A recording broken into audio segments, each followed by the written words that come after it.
Facilities and Finance meeting. I'd like to take roll call. Dr. Grande? Here. Mr. Henry? Here. And Mr. Miller? Here. I would like to move forward with the approval of the February 7th meeting minutes. May I have a motion to approve? So moved. In a second? I'll second that. Thank you. Do I need the pointer? I did. I guess I did. We'll start our meeting with our mission and vision statement. Our March agenda for today, we're gonna have, Mr. Jeff Staub from CRA discuss the construction timeline for the new high school. Retro commissioning repairs, Mr. Pennell. A new high school or? I'm sorry. Sorry, Whoa. not new, sorry. So maybe soon. I apologize. I'm gonna correct myself. No, no. In addition, and renovation to the existing high school.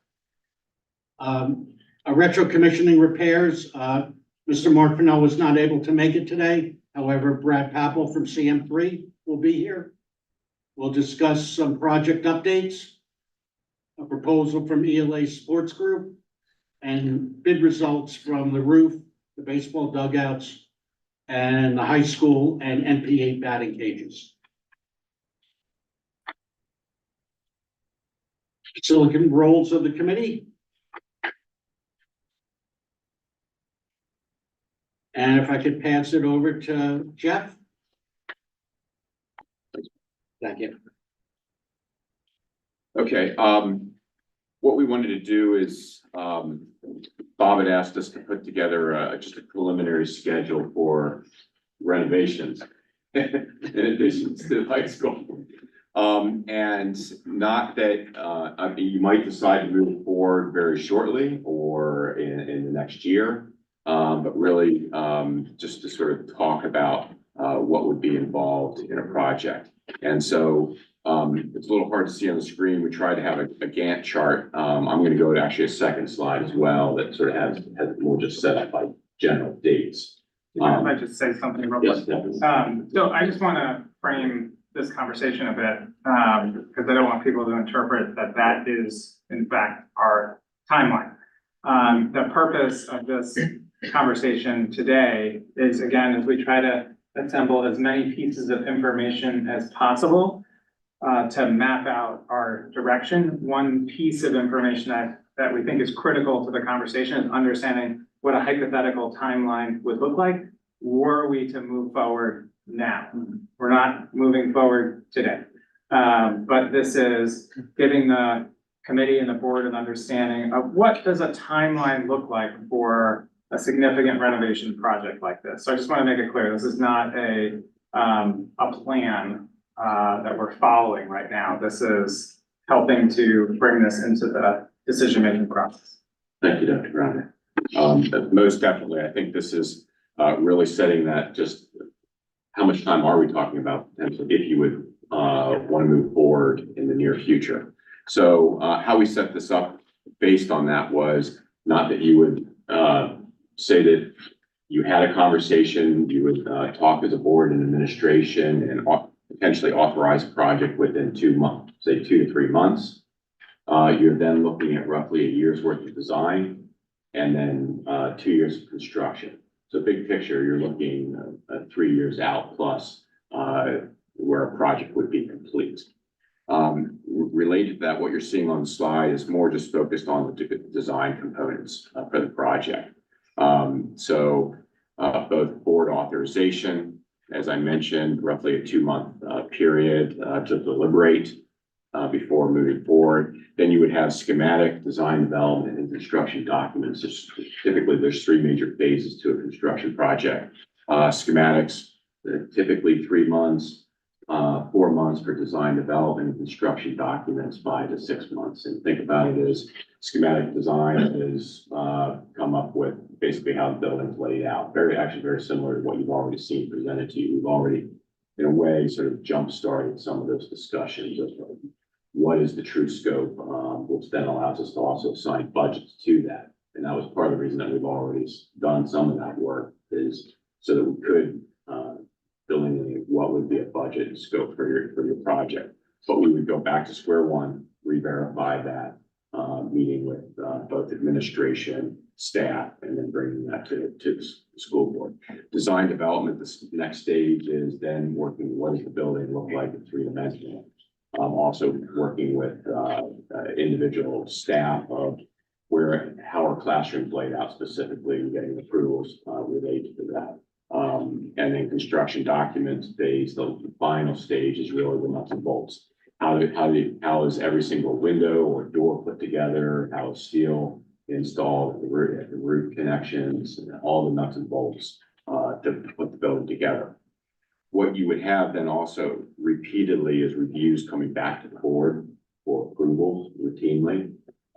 We sort of tried to set up just, and that's down towards the bottom, you see the sort of the blue boxes. That's just a regular agenda to be not only the administration and executive team, but bring that forward to to the school board and with all of you, what that would entail.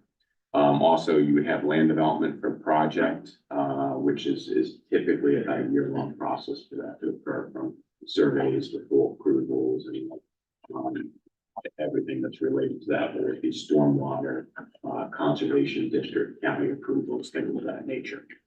Okay. Oh. So, one too far. Okay, so this is a little bit easier to read. Just sort of laying that out, that 3-year process, a couple months to deliberate, potential board authorization. And then, as I mentioned, roughly about a year's worth of design process. 3 months of schematic design, or I'm sorry, schematics, then design development and the construction documents that I mentioned. So roughly that would take you, if you would authorize it in the near future, to next April. One thing that we looked at was, if we would move forward with the project, do we potentially do an early site package for the project, prepping the site ahead of the construction, not just the site, but do we potentially relocate the modular classrooms that are there right now? If you have value in those, but the new addition is going to go at that location. So if we get that done before the main project starts, then possibly that's the cost savings that can be brought to the project of utilizing what you already have there. So that's just a phasing aspect that we would work with you during the design of the project. Bid in May to June of 2025. So that's typically a 2-month process, and then ultimately the bids would be brought forward for board approval. And I want to reemphasize that each of these stages, schematic, design, development, construction documents, bidding, and then final approval, it would continually be coming back to not only the administration and the executive team, but really brought back to the board, to all of you for approval. And that's something that we would set up of what we would feel is appropriate, okay, before that final contract execution would occur. And then if we would start, say, a year from now, roughly August of 2025, you're looking at the new facility being complete in 2027. So that's sort of, probably the big takeaway is you're looking at about a 3-year plus process for final construction. And then typically there's a 3 to 4 month closeout period. We're always working out the bugs of a project and just final completion. And then usually as well, a 1-year warranty period after that, coming back. And that's built into the documents that the contractors have to come back at that time. And after the building's really been utilized for a year, sort of identifying components that weren't completed correctly. Okay. So with that, trying to be efficient with time and any questions that you have. Yeah. I'm sorry, can I just? They were quick clarifying things just to make sure there's a weird date thing on there that says December 25 to January 25. Is that a typo on line 1, 2, 3, 4, 5?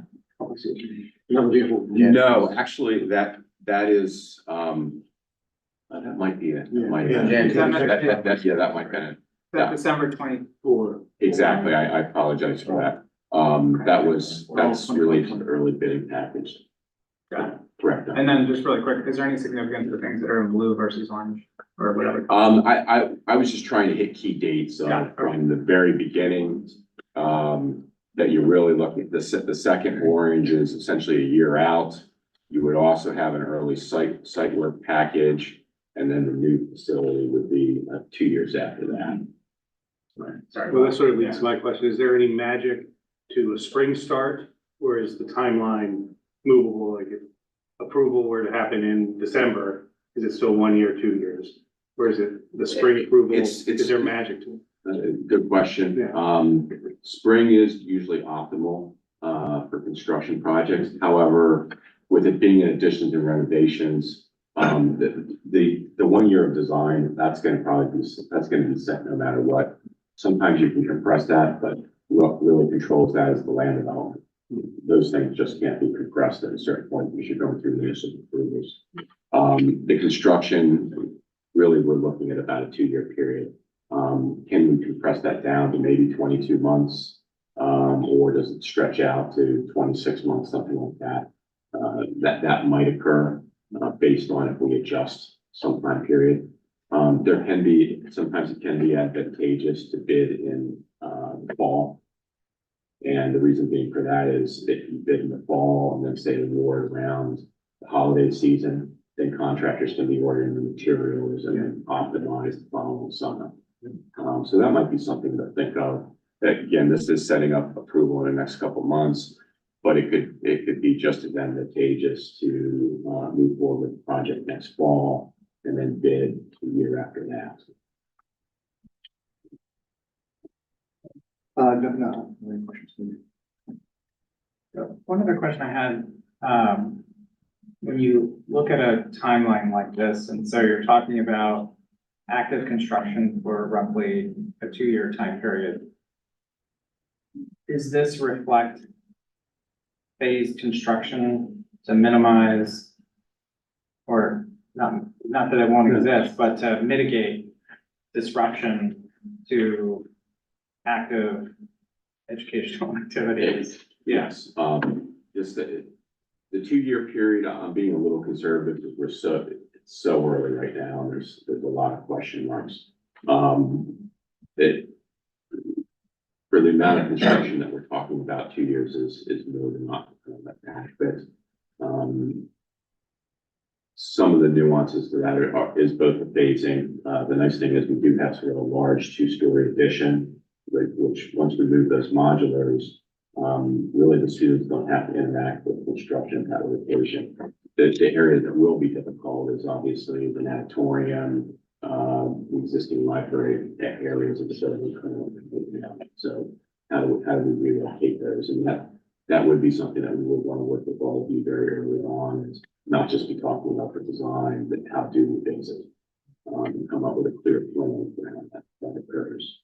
When you say modular relocation, are you saying relocate them so that they could be used during the construction period? Potentially. Yes. But we don't know at this stage if they are movable, or do we believe they are movable? I believe, they could be. The question is the cost associated with that. The opportunity to try to use a resource that you already have versus bringing new modulars or renting modulars, there's a substantial cost to that. Sure. And we were a little conservative on some of the mobilization and the phasing cost and cost estimates. So we will flush that out with you.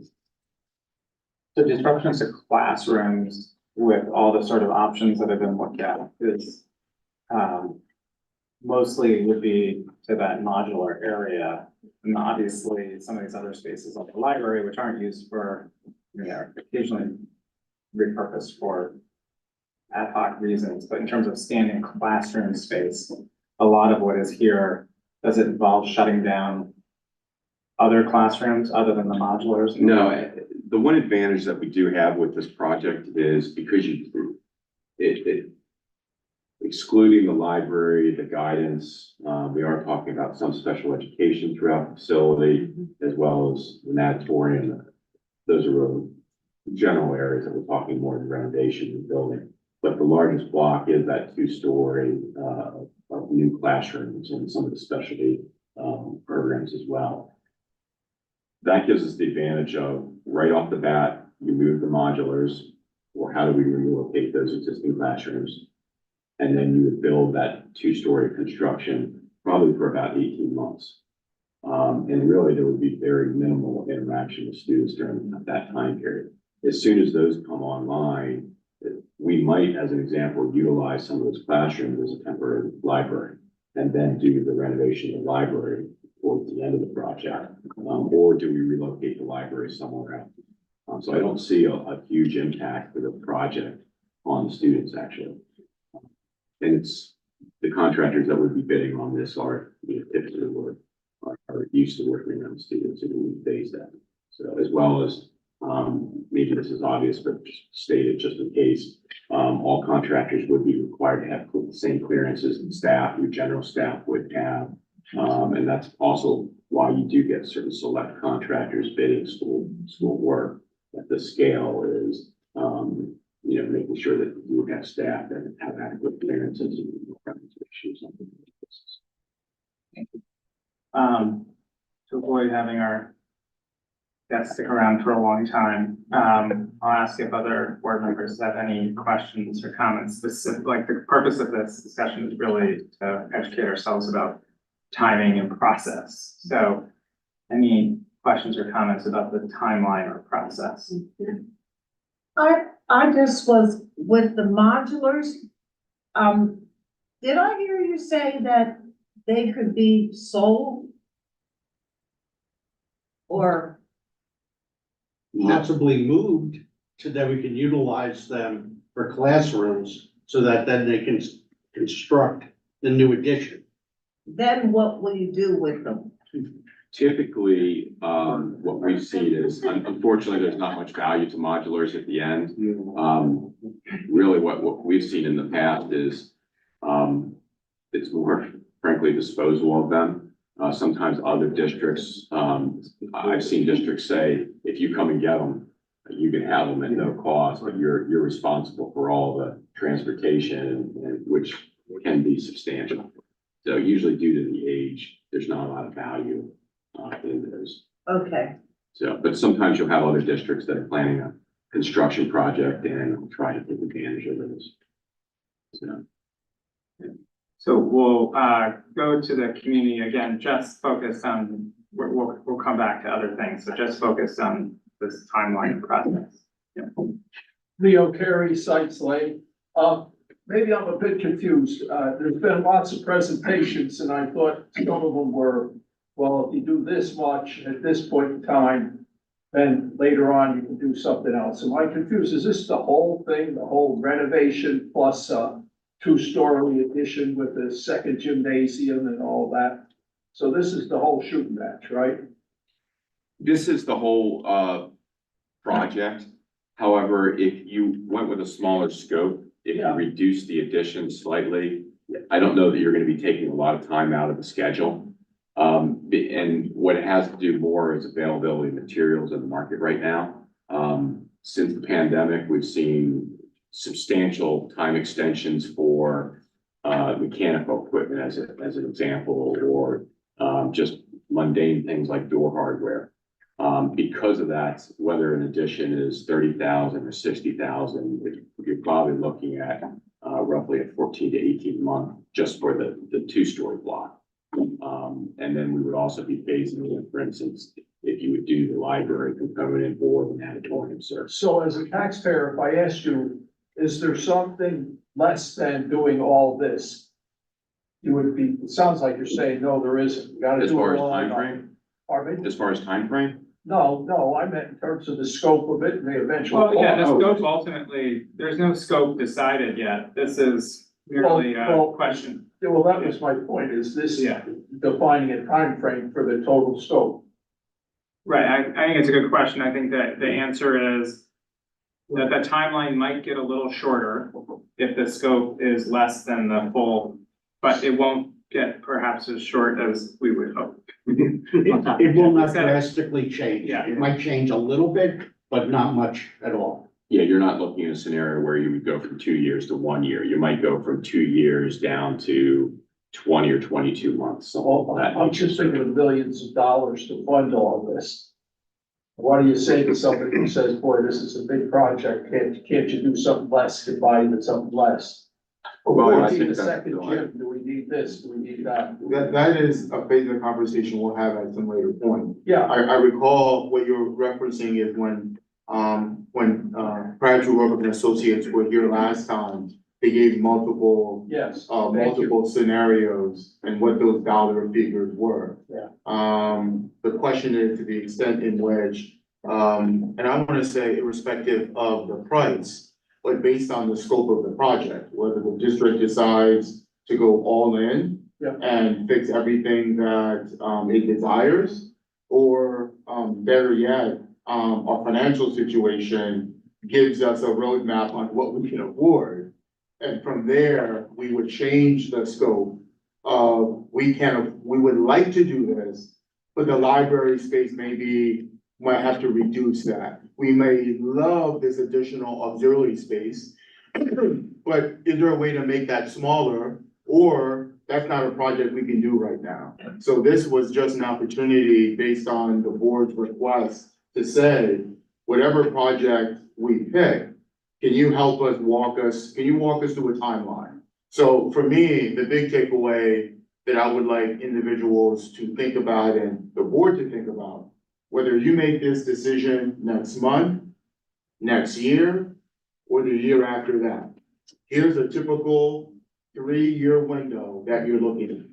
So when we talk about, what does planning look like for these particular projects, you're X amount of years away from completion, which means we need to be better prepared to address where are we financially in order to meet that, and I don't say regardless of the price tag, but at the end of the day, you're looking at a 2.5-year process, in terms of the scope of the work. The details, about, what we're gonna put in, what we're gonna put out comes afterwards in terms of, what the board fully, would like and what our, budgetary constraints are in terms of we're probably pushing ourselves to the max to do this, and we're probably not ready to put everything into place. Because one of the conversations we had at the last meeting was there are ways in which you can have alternates to say, well, let's do this.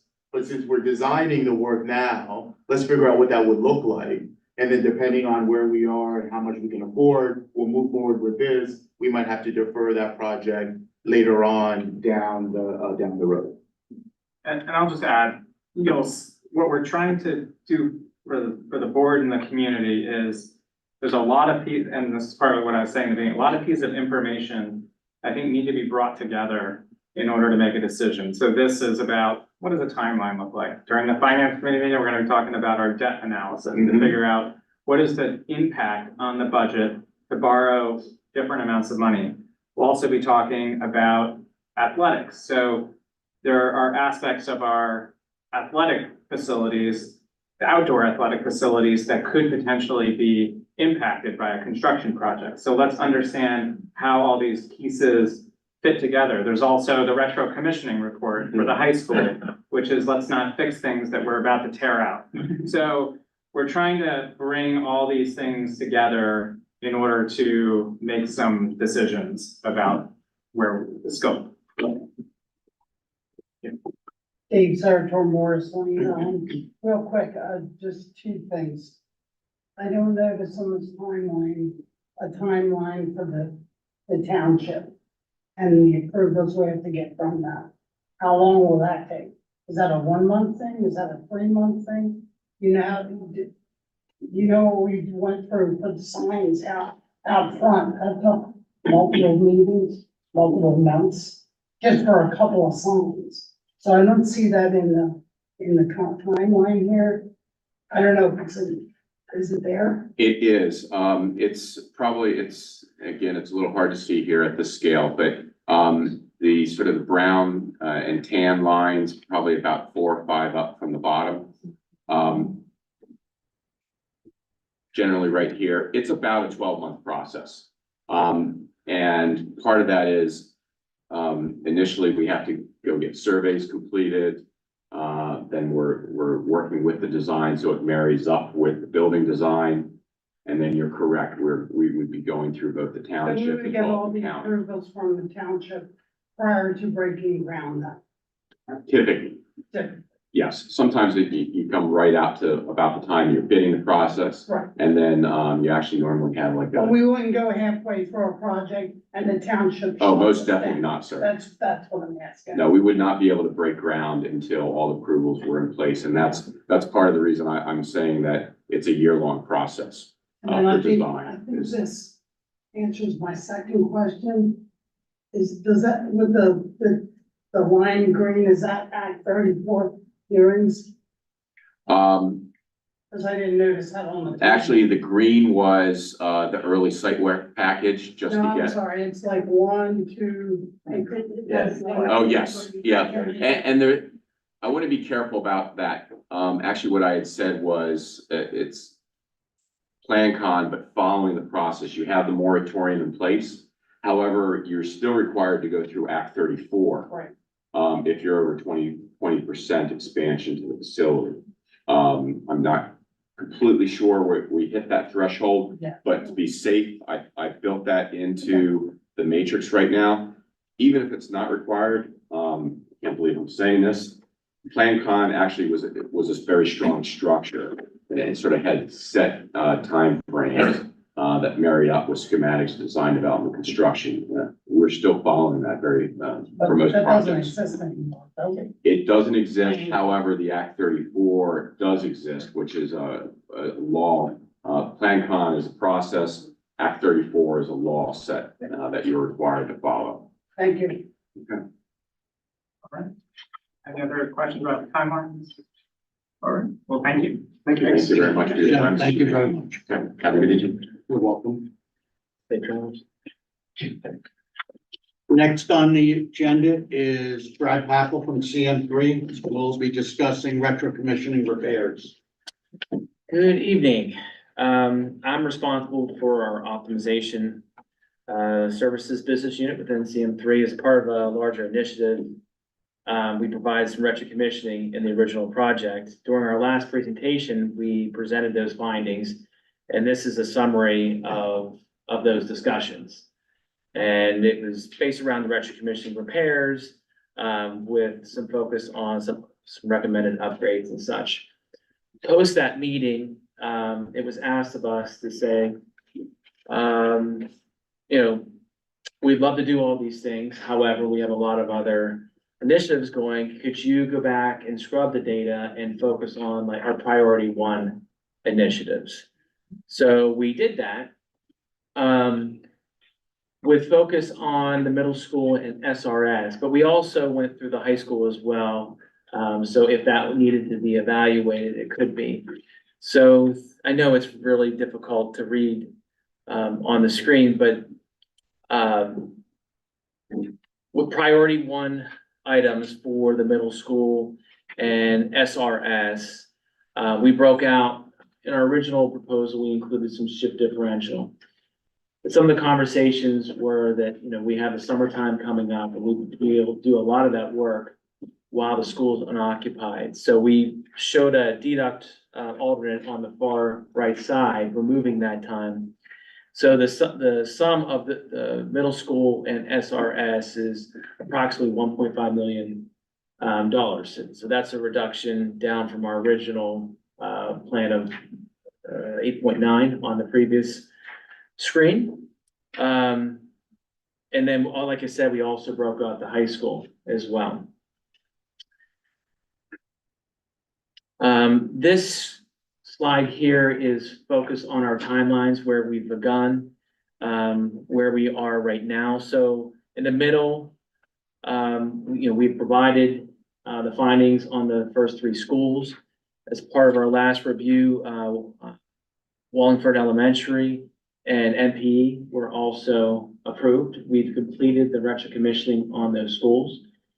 We're actually in the process of costing out the issues log now, and we're hoping to present that information in the next three weeks or so. And then so on, it's just a, review and approval process as shown on here. So any questions with this before I move on to the next slide?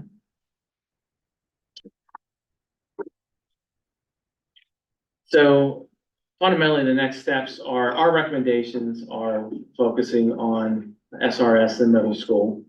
And then finalizing the reviews with, WES and NPE. And then providing our findings for the collective holistic review that was the initial intent. And so, for the middle school and, SRS, ideally, if there was an approval that would take place, I'd like to see that in April, to give us enough time, sufficient time to mobilize in May, that we can start implementing some of those things through the summertime. Ideally, we would finish the work by the end of the summer, but if for some reason we couldn't, we would focus on the classrooms and then the centralized systems. You can work on those while school's in session with very little impact. You do that after like the morning cool down occur.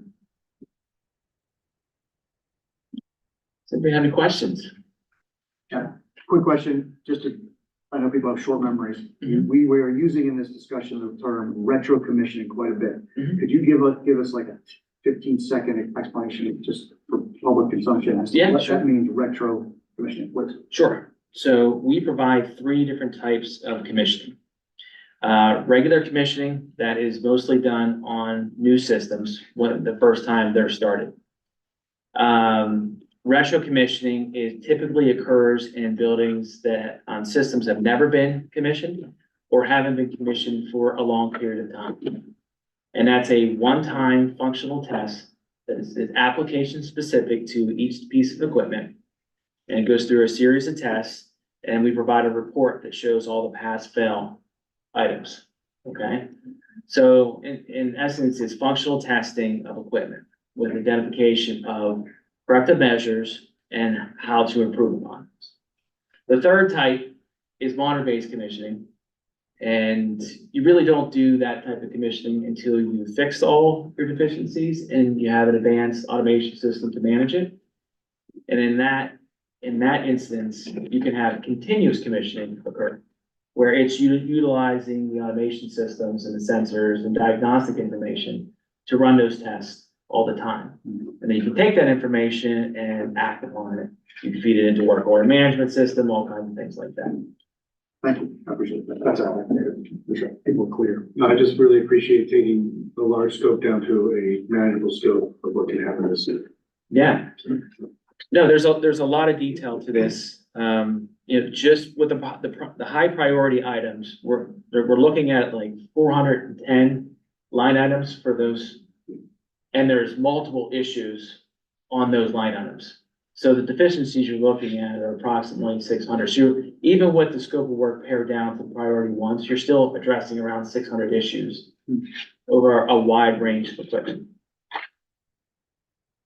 So just reflecting on the timeline here and when the WES and NPE information comes into the mix, there could potentially be priority 1 issues that come to light between now and April 24th. Mhm. Would we be bringing potentially some additional priority 1 items for summer, maybe about next spring? Yes, we'd definitely be bringing or maybe reprioritizing some of the repairs at the middle school or SRS if something bumps up to a much higher priority level.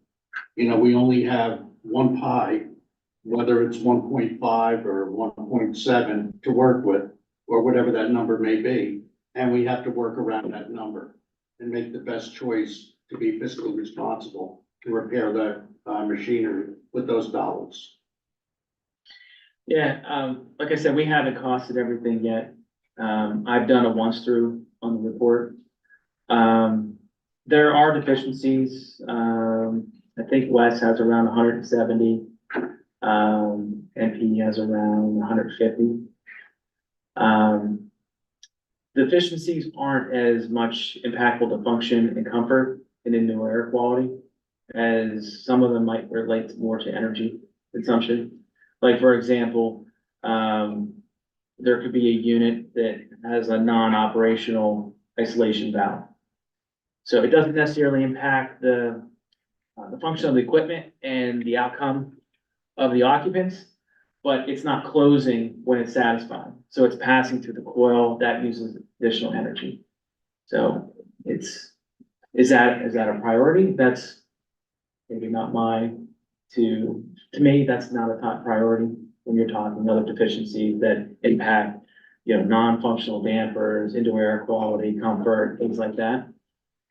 I would say the biggest items that we saw on those schools, maybe some like maintenance work on the cooling towers, and not like your normal maintenance, like some additional like repairs and such. But there'll be your initial items and maybe some longer term thinking on those cooling towers. CM3 is actually doing work in those buildings. So as part of that, we note items that we're responsible for, and then we pass that on to our implementation team as part of the closeout. So there's actually a little bit of commissioning occurring at the same time. Yeah, but once we have it reviewed, we'll sit down in detail and help we work through it.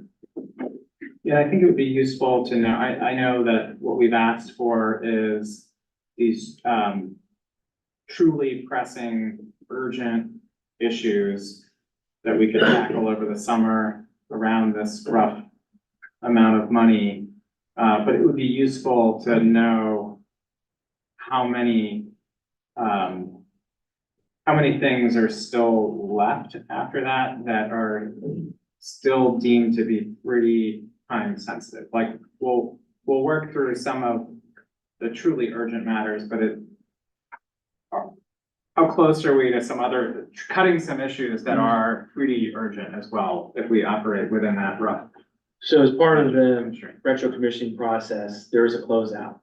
So as we complete, verify, we close out those issues, we update the logs, you have access to all that. So you'll be able to see like the progress going along with that. And we can also show like the priorities that are left open. And that's when it comes to a capital planning, that document is very useful. Again, since we have a guest, we'll move to focus questions on this particular issue. I have one question. So let's say we don't do any of this and we say we don't want to spend the money, like devil's advocate. From a layman's perspective, what does that mean? Like, are things breaking down? Are we spending more for energy costs? Will we be in trouble a year or two down the road if we just kick this down the road? Great question. It's a broad question. Right. Sorry. That's fair. That's fair. You can always do nothing. Right. Okay, you can always defer repairs. That is an option. There are repairs that should be addressed immediately.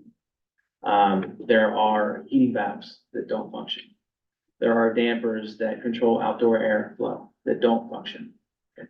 There are coils that are impacted that don't provide good transfer.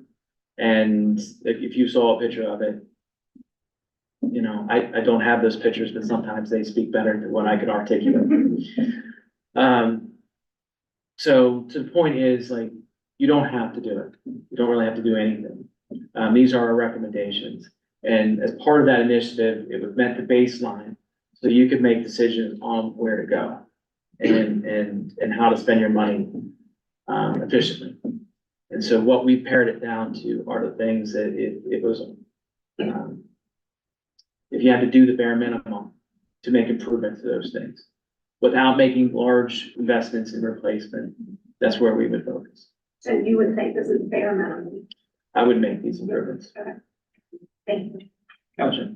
I just wanted to walk through the map really quickly, because I'm trying to triangulate from where we started to where we are. So Sure. if we're looking at, let's see, it's the second slide in this second, yeah, Sure. that one. So we started with, the million, of the total opportunity. Yep. Focused in on the must-do 1 to 2 years, which started off at the 3.5. The committee asked, you to go back and say, narrow that down a little bit further to the must do. And that is where we get to the 1.5, which is looking only at SRS in the middle school, where we started with the inclusion of the high school, but because we're talking about a high school program as well, we focused in on just those two. And then by looking at them in terms of just the must do, and taking out shift differential with the expectation that the repair would be done during normal business hours, that's what gets us to the 1.5. Correct. So to take this data, we remove the second line item altogether, okay? Because that's focused on the high school, in which you're doing a lot of focus there. Okay, so that'll be addressed. And then we took out this line item altogether for high school, middle school, and SRS. And this has like some automation, some system conversions that take constant volume systems that blow one stream of air and changing that design to something that varies, that impacts comfort and impacts energy efficiency. So we removed those. So those two items, so that puts you at like 5.4 removed. And then we dove into this 3.5, okay? And we removed all the priority 2s and 3s from that and only focused on priority 1s. We removed some of the priority 1s as well. So we took this number here, 3.5, down to the 1.5. So more than 50%, we reduced that as repairs. And just to be clear, like, what we're talking about is what are we gonna tackle first this summer? Right. It doesn't mean.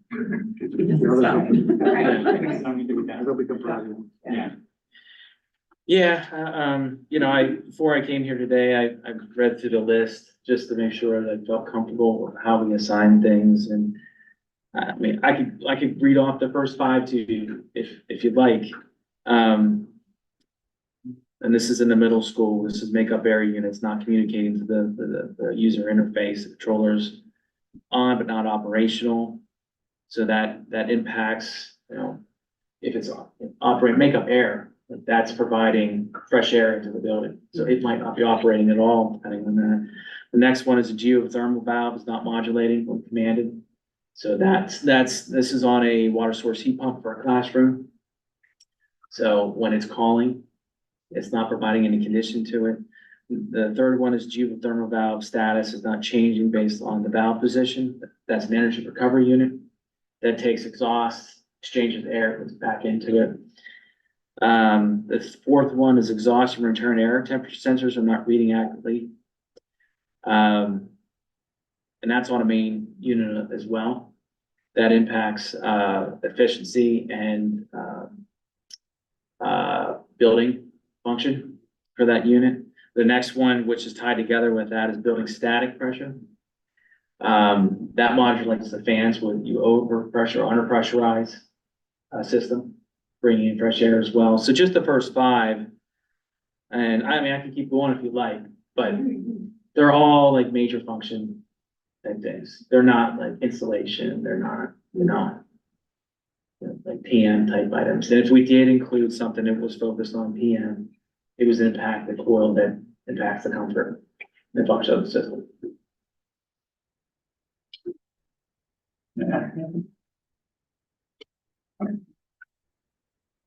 Dave Sartor, Morrison. Those 5 that you just listed, you didn't eliminate them. No, They're still. that's what we consider a priority 1. Okay. Do you have a ball for Wes and NP, considering that those buildings were done within the last 10 years? A ballpark figure of the priority 1s? I mean, in dollars. Is Oh, it $1 million? Is it $5 million? I know you don't exactly have the numbers. so Is with, it as much as these these three It buildings? is, well, it is this on here, so the priority ones minus the different shift differential, meaning that we can work during normal work hours. Is on your screen up there. Oh, no, I'm talking about MPE. That's what the building. Oh, I'm sorry. That'd be additional. I don't have it yet. That's my responsibility, that's my next action item. But no ballpark out there yet, Hmm, magnitude I don't of wanna guess. millions of dollars. I just wanted to put you on the spot, that's all. It's only a few weeks off. Okay, I do have, like, when I do budgeting, I do have gauges. But for these, it's gonna be on the lower end. So,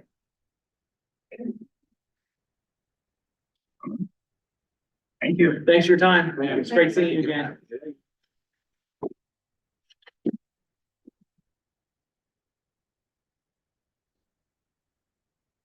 As we move on to some of our project status, the new monument signs were installed at both the middle school and the high school. Tomorrow at the high school, Pico will be installing the new meter that will energize the sign. Next week, AJ Citroni will be tasked with, teaching as well as, learning the software to run the signs. Nick was very fortunate, Nick Cirilli, to set that up with KC Signs, one of our vendors, to do the training for us. King Field, I guess you could say a long time in the waiting. The visitor side bleachers, the walkways where the handrails are, were expanded to meet ADA requirements. And on the home field side, the ADA ramp singular was installed. Stadium Solutions still needs to come out and replace one or two pieces of aluminum. They were fabricated incorrectly. We're hoping they'll be out in about a week and a half to complete that job. As we move on to SRS, we're looking at security here. And along the railroad, there is a walkway. If you look at the bottom of the sign, the picture you see here is Swarthmore College. To the left, the big playing field and parking lot. And then to the right, you see that baseball diamond.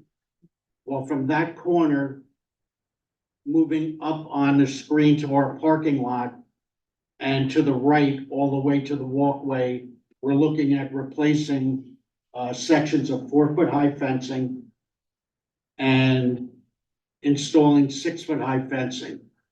So we're gonna be removing 532 feet of existing 4-foot fence, installing 820 feet of 6-foot fence. We'll be installing a locking gate in this picture here in the bottom left-hand corner, so that the parking lot could be utilized by the Little League. So they'll have a key as well as we will have a key to that gate. And then up in the top left-hand corner, we will be installing a 10-foot gate, 2 5-foot sections, which will allow our landscaping crews and machines to get into that field.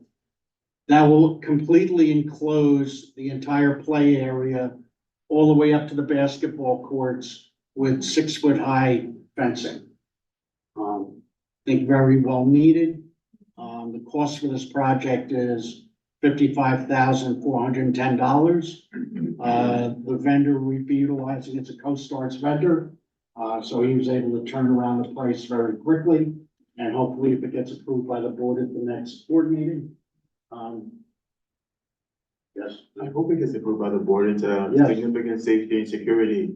yes, it is very vital to have this The fence installed. was a project that we talked last year about when we listed the 68 safety areas that we needed, the same way the retro commission report has listed a number of items that we needed. And it was about to the extent in which, what are we going to prioritize and how much money do we have? As you discussed, Ms. Williams, in terms of, well, what does this mean if we don't do the others in terms of our process? So we're hoping, when the board approves this, the vendor will be able to come in and start install in 3 to 4 weeks. to get it into his schedule.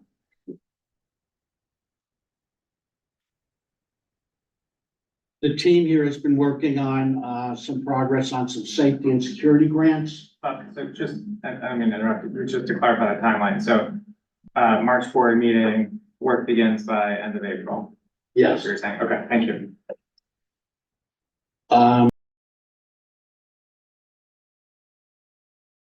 To the board is, or applying for this grant, I should say, is to replace every single camera internally in the building and externally to the building.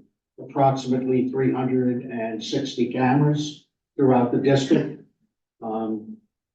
The cameras will have a pixelization rate much higher than we have now for clarity. So which will definitely improve security.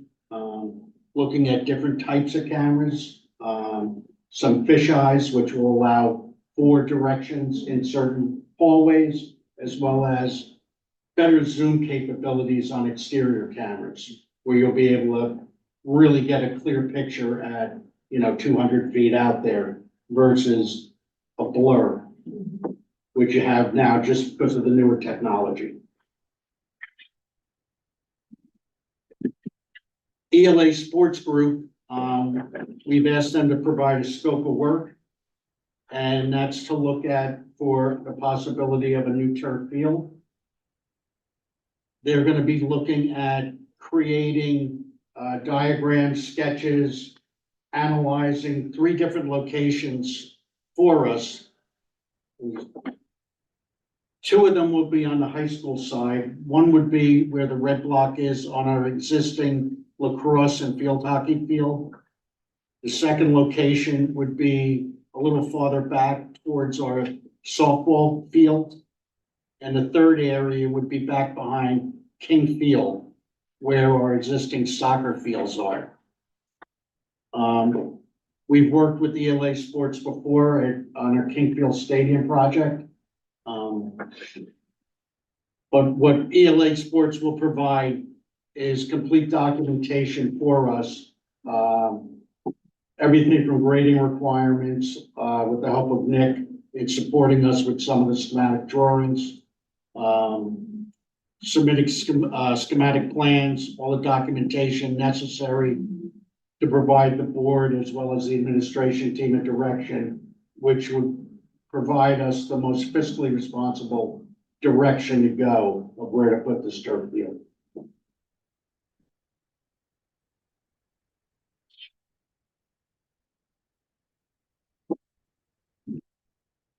We went out for bid on 3 different projects, our NPE roof replacement, batting cages for the high school and NPE, as well as dugouts for the baseball and softball teams.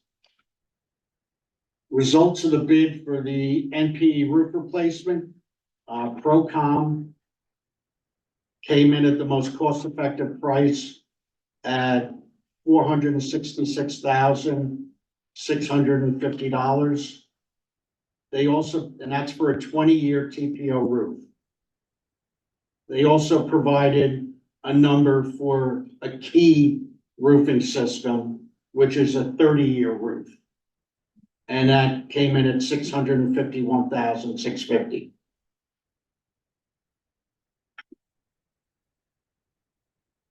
Our batting cages, they came in a little higher than we expected them to come in. To install the batting cages at the high school, which would be 2 batting cages, and installing the ones at NPE, the singular batting cage, we'd be looking at $84,000. That's 3, 3 batting cages or something. I'm sorry, 3 total batting 3 total. cages. Thank you. There would be a dual one, which would be right next to each other, down at what they call the dog leg, which is down at the bottom of the hill behind our modulars back in there. And NPE would be in the far back right-hand corner behind the playground area.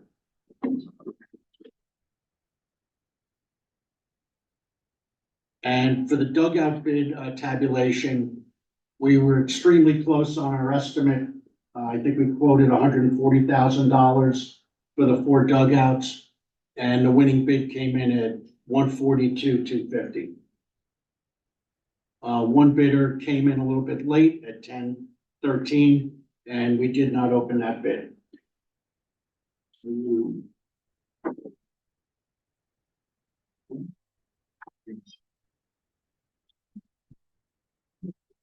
Our capital project bidding schedule, we did receive the bids on February 26th. As of tonight, we're discussing those bids. March 18th, they will be presented at the board meeting. We're projecting a project start date of June 17th and a targeted completion date of August 16th.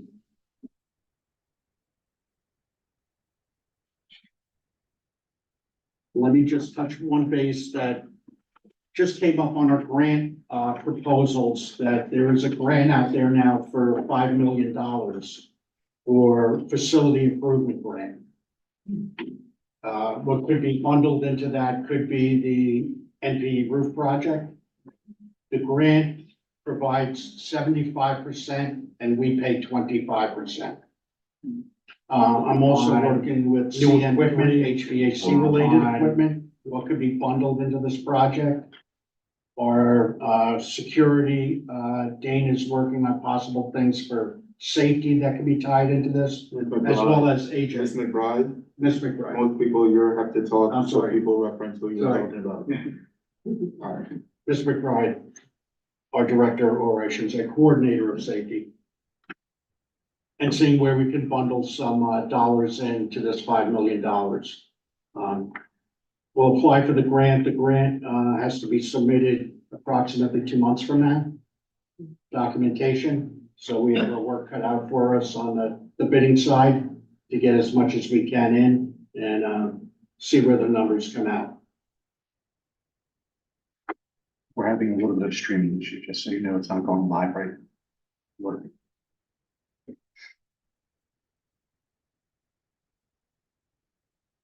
On the data presented for bidding, Dr. Grande, do you or the board have any questions? One quick question, Bob, MP roof replacement. We have bids for a 20-year for a TPA roof and you said a 30-year for a key roof. Can you just give me a brief description of what that, maybe the difference would be? Just trying to get an Well, idea. a key roofing system is a 2-ply system. So you have a roof more or less on top of a roof. So it has an inner layer under it, your insulation, and then another layer of rubber material on the top. So per se, let's say that rubber roof does get a puncture. The roof underneath is still gonna be secure and watertight. The membrane is a little bit thicker. It's applied cold versus hot. It's a newer system out there. It's been around for a few years. But if we relate to the grant, the grant allows for projects that have to have a minimum cost of $500,000. Okay. And I would do it. So it might work into that, as well as if we need to go to the grant and ask a question. Do they have flexibility of, does 466 be close enough to the $500,000 or not? Well, if you did the key, that would, I'm not doing this wrong. The 466 is for the TPA, right?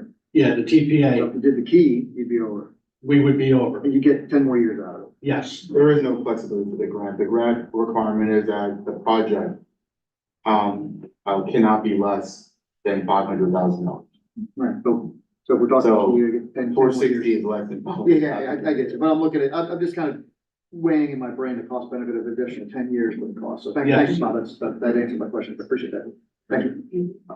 Two quick things. One, I see 2 contractors bid on both projects. Is there any efficiency about awarding both projects to the same contractor? Are there any cost savings there? You know, congratulations, you got both. with the bid is the bid. Yeah, I hear You you. can't renegotiate, get in a little bit of trouble with that. Yeah, and then the other, I guess, comment is it's awesome that we can move so fast with the security fence. Hopefully that speed doesn't make it feel like a jail fence, right? Like the quality of the fence looks like a elementary school playground rather than, Yes, well, what we have, stockade. we have 6-foot galvanized fence already yeah, along one perimeter, then it jumps down to a 4. Yeah. My team's gonna be installing a temporary, we call it a snow fence, orange fence, over the weekend. Hopefully it'll be done by Monday.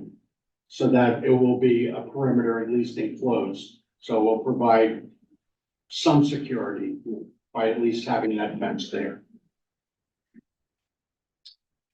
No barbed wires.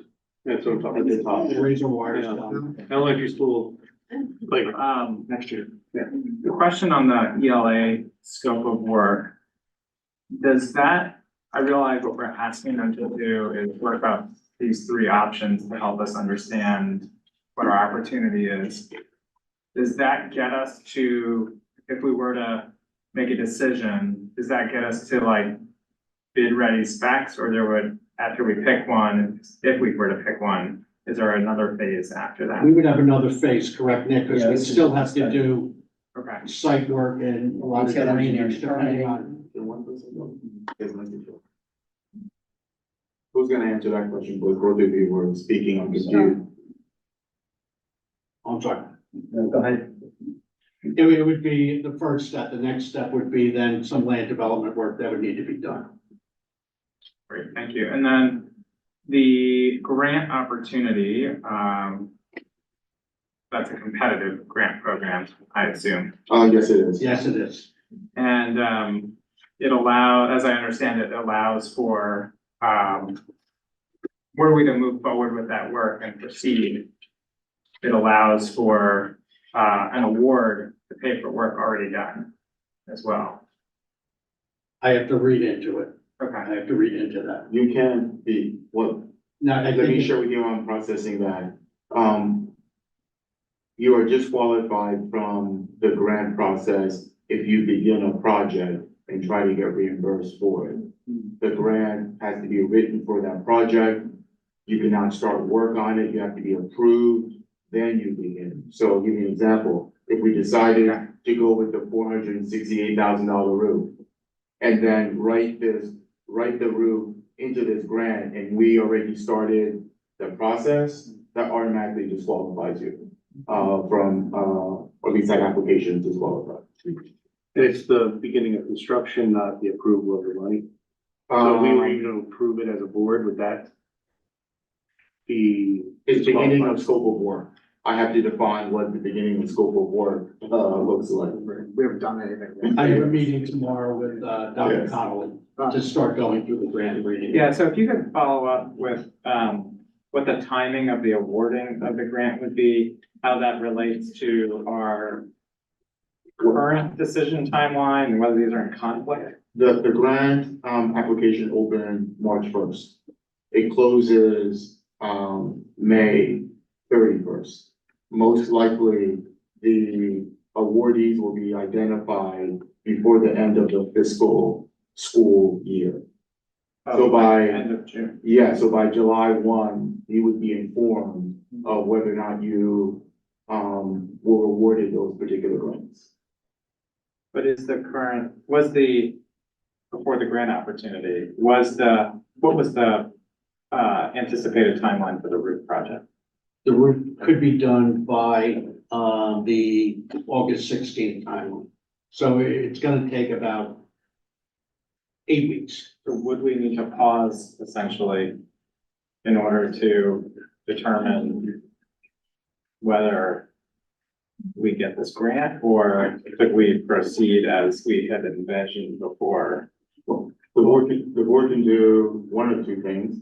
You can say, we were gonna spend this money to fix this roof anyway, and, use that $5 million to apply for a number of other projects. Okay, Or you could say, can you add that roof to the $5 million proposal? So we would, use, let's say 600,000, and we would have, $4.4 million, in other items that we would throw into the full proposal. So that would be a decision that the board would have to let the administration know whether or not you would like to consider a pause for this competitive grant to see if we're eligible and we would win this grant. So this is Yeah. not a meritorious grant Mhm. like the other grant that the PCCD.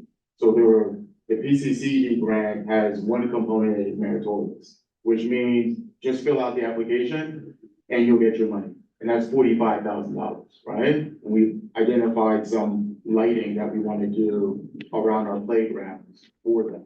This grant, is, the Commonwealth, and every school district in the Commonwealth is vying for those particular dollars. And they will use particular, I'll give you an example. There's only one grant? I'm sorry, There's only one grant for the whole state? Is that what? this The 5 million? particular grant, That it's one. And- for this grant, right, for the school, improvement plan. Okay. There's 4 criteria how they're gonna evaluate, your proposal. A, school entity wealth. Well, let me tell you what that means for. Let me tell you what that usually means for districts of this particular demographic. Not that we will be excluded, but there will be others who will be at the top of the list in their distribution, in their attempts to be equitable, right? And equity is not everything for the same people, but for what you need, right? Then they're going to say, what are the age of your buildings and the condition of your buildings that would prioritize, right? So you have a building that was built 18 years ago versus a building that was built 65 years ago. I'm sure they'll use a rubric for that. Then they identify emergencies. So for example, if we were at a point where, I don't even want to say it's gonna happen in the other district, where you had to move children out of the building as a result of a renovation, that would be expedited in terms of that. And then if you identify a significant health, safety, and security need that they say, oh, we need to get this school, these funds a lot quicker than others from that perspective. So those 4 criterias, though they don't give you a numerical value on how it's weighted, is what they are going to use. Did they say how many districts are expected to be awarded? They open the grant opportunity for every single district in the Commonwealth. But the pot of money, like if you can apply up to 5 million for any district that has a $5 million. Your district can apply for $5 million. We know what the total. Oh, the total pot money is, it's a lot. Is 100. It's 100 and some odd. Yes. And the most any district, regardless of size, can get is 5. 5 million. Yes. Right. Okay.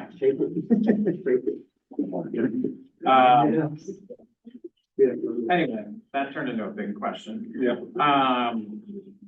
I did have other questions, but, Well, it's a I'm big still question trying to that will process that one, probably yeah. require some direction from the board in I terms of know. how you want administration to play this out.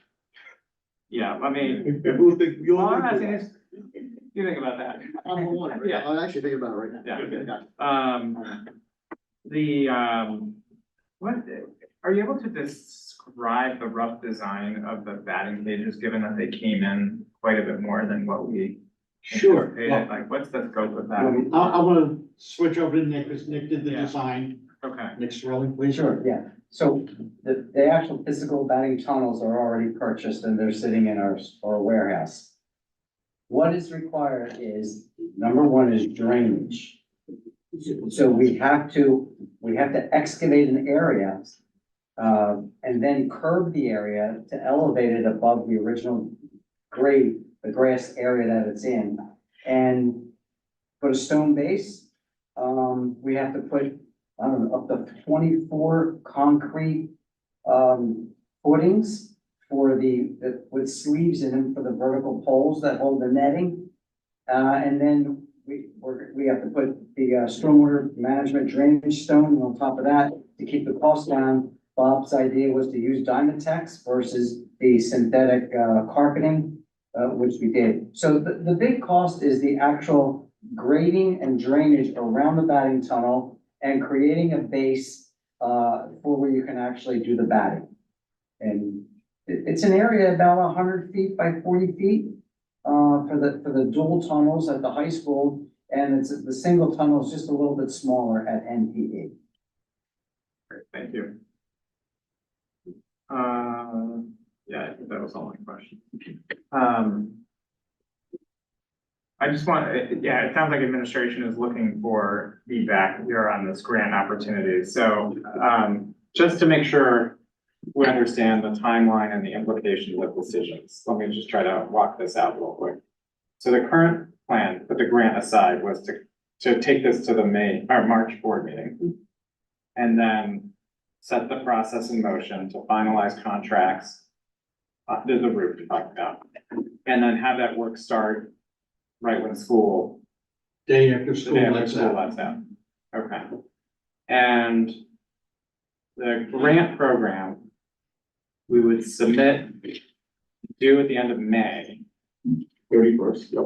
Find out by the end of June, which would mean that if you were to you could move forward with the work. You have to wait till the award is notified, so you'd have to pause work until July 1. From a grant perspective, you couldn't start. If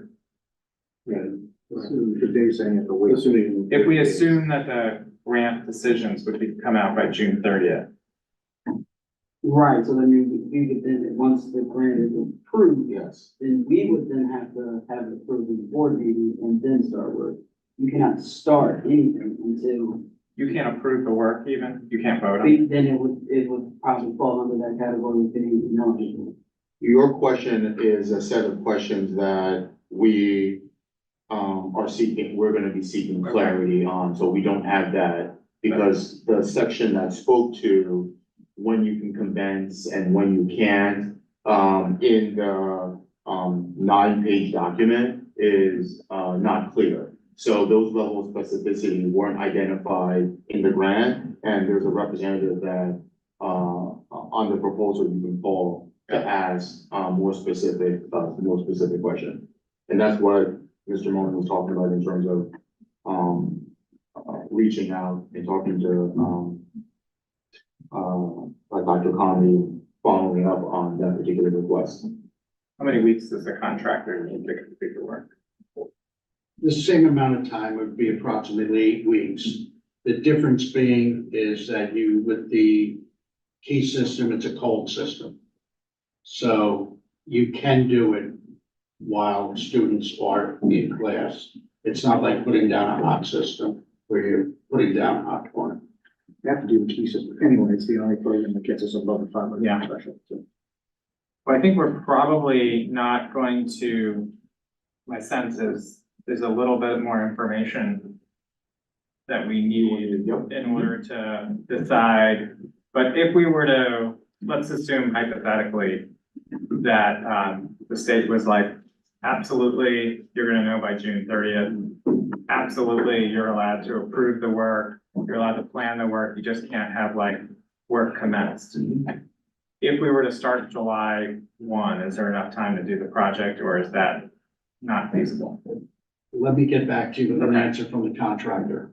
Okay, I realize that's putting a lot of chips in on a lot of things, working on time, but, Well, did I hear there would be also the ability to do other projects instead in that grant and just approve this amount, do this roof and see if there's other things that can be funded via this grant? You can combine projects up to the 5 million. and are the projects evaluated independently, or you're applying for, like, if you have $4 million of projects, you either get the 4 or you get none, or are they?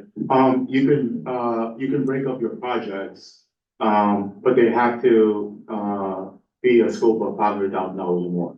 Each component? Yes, each component, yes. Other board members have a question? No, okay. Please. I have a couple of quick ones that I think they're yes or no's. I heard you talk about grant applications. Do we have a grant writer or am I looking at them? You are looking at them. Okay, all right. Going up to the monument signs, when you applied, to the zoning board at Nether Providence Township, I spoke in favor of them, but I had a contingency that I think the zoning board wrote into your approval. That had to do with the chain link fence, that was disturbing the sight lines or something, and, your facilities director at the time, Pete, said, yes, they could angle it. Is that still part of the design or is that fence? No, the fence is gonna be moved, or I should say replaced. It's gonna be pulled back. We had, if you were here last meeting, there was an issue with one of the vendors and his pricing. So we had to switch vendors because he missed a section of fence, which then raised the price higher than the second bidder. So we went to the second bidder, which did a little bit of a delay and getting the purchase order through, but it got through. And now we're just waiting for the install, hopefully in the next 2 weeks. Terrific, and they do look good. On the Kingfield bleacher upgrades, thank you for getting the rails in there. I asked you this question, you made the, home side ADA compliant with the ramps. Is there any plan to do the visitor side ADA? And my next question is, what was the cost of that on the home side, and is that comparable to the visitors? The So home is there any side, plan to do the visitors? the home side ADA ramp, I think came in around $71,000. Okay, There are a few different ADA type of projects that are on the forecast and we've looked at for Kingfield. And I think we might try to bundle them, but that's gonna have to go and see budgetary, what we can afford to do at Kingfield. so it sounds like the visitors zippy. The visitors, it'd be like, unfortunately, many of the projects that we have, which is, we have a certain dollar amount. Yep. And we're trying to figure out, we can't do this right now, but we know it's on the list. The other issue that we spoke about was the uneven areas within Kingfield. So mobility is a challenge with that as well. We have these really sharp steeps, behind there that we need to change. The elevation near the snack shack, unfortunately, becomes a fall hazard that we've experienced, so we want to make sure that we think through those, as well. Well, I just put in a pitch, I mentioned it before, that, during the track season, particularly the girls, those visitors bleachers are filled with parents and grandparents. But I understand that we can't have any more track meets because the track is so poor that we can't have any meets there. Is that true or is that a rumor? That is incorrect. That rumor hasn't come to my desk that the track is so poor we can't have track meets. Okay, Yeah. well, that's good news, but again, it's well attended and it's really a tribute to the school district that we have so many girls that participate in track. Yes, I think it's about 100, so, do whatever you can afford. And that's it. yes. I think we have a comment about the track. Yeah, that's why I'm here. So Andrew Lund, Elm Avenue, Swarthmore. Thanks for teeing that up and, thanks also Dr. Marseille for teeing up sort of the priorities and the resource constraints on these questions. And I was just asking, I saw the ELA piece and the dugout piece, which I'm really happy about, on the agenda. So I wanted to come and find out a little bit about priority setting for these sort of athletic pieces. I will tell you, track team, as you mentioned, has about 100 girls, has 95 boys. So it's about 1 out of every 6 track meeting students is on the spring track team, leaving aside winter track and cross country. There's obviously a lot of overlap. And I'll tell you, parents of those students, there's I would say, a general feeling that it's kind of overlooked in terms of capital improvements. And there were incidents, last year where, for reasons, girls soccer team needed to have a home game. Some of the track things were delayed, they couldn't be done in the fall, they couldn't be done in the winter. And right now, our boys and girls who are jumping on a concrete, runway, for the long jump, and they've gotten hurt, and so they've had to move off of that, and they've had to sort of come up with makeshift carpets to prevent that. And so I don't know the answer. I'm coming in very much sort of years. I'm sure this has been a discussion for a long time. But we see sort of from Kingfield to these dugouts to other, pieces, it feels as though some of the track pieces are not being, prioritized. It's unfortunate you feel that way as a former Olympian for track and field. Yeah, no, As a former high school All-American and Division I All-American, as a former coach who's coached All-Americans in track and field, from field events to, the running events. At the end of the day, what I've learned from this experience around trying to accommodate athletic schedules with construction is that no matter what we do, one team is going to get negatively impacted when we try to shift some items, right? So in an attempt to accommodate one team, to say we value and don't want you to miss out senior experiences, we'll try to push the laying of a particular area. When that happened, it became a domino effect, where then our contractors were dependent on the weather in order to lay down that particular surface. So we worked with Ms. Mosley to try to figure out, I was a long jumper too, triple jumper too. Trying to figure out ways in which, how we can accommodate some of our, a high jumper too, in terms of how we can accommodate our high jumpers and our long jumpers. To say to the extent in which, how do we get Swarthmore College to help us with that? I want to tell you that, I'm taken aback how difficult it's been to get support from Swarthmore College in a school that's right across the street, when I took advantage of Princeton University all day, every day when I was a student at Princeton Regional Schools, and they opened their facilities for us. Maybe that helps explain some of the pluses and gains I made, right? So what we tried to work with is, how do we get a roll-up runway, right? Something I'm familiar with purchasing, something I'm familiar with rolling out, something I'm familiar with our athletes jumping on. Not the ideal, but it is a rubberized surface that rolls out, that mimics that particular area. So then we tried to figure out, are there plyometric biomechanic drills that student athletes can do that can augment an actual runway jump, right? And there are a number, as a coach or as a parent of an athlete, there are a number of ways in which we try to augment and simulate the jumps and the high jumps through plyometrics that don't necessarily require that, if indeed you had to. So we've been trying very hard to kind of circumvent that in terms of some of our athletes. The coaches have come and spoke to us in the winter with respects to some athletes who've made qualifying rounds who need a place to jump. I'm not mad at that because I'm a qualifying athlete when I was in high school, and I wanted to make sure I had decent places to do that. So the track is not taking a back seat.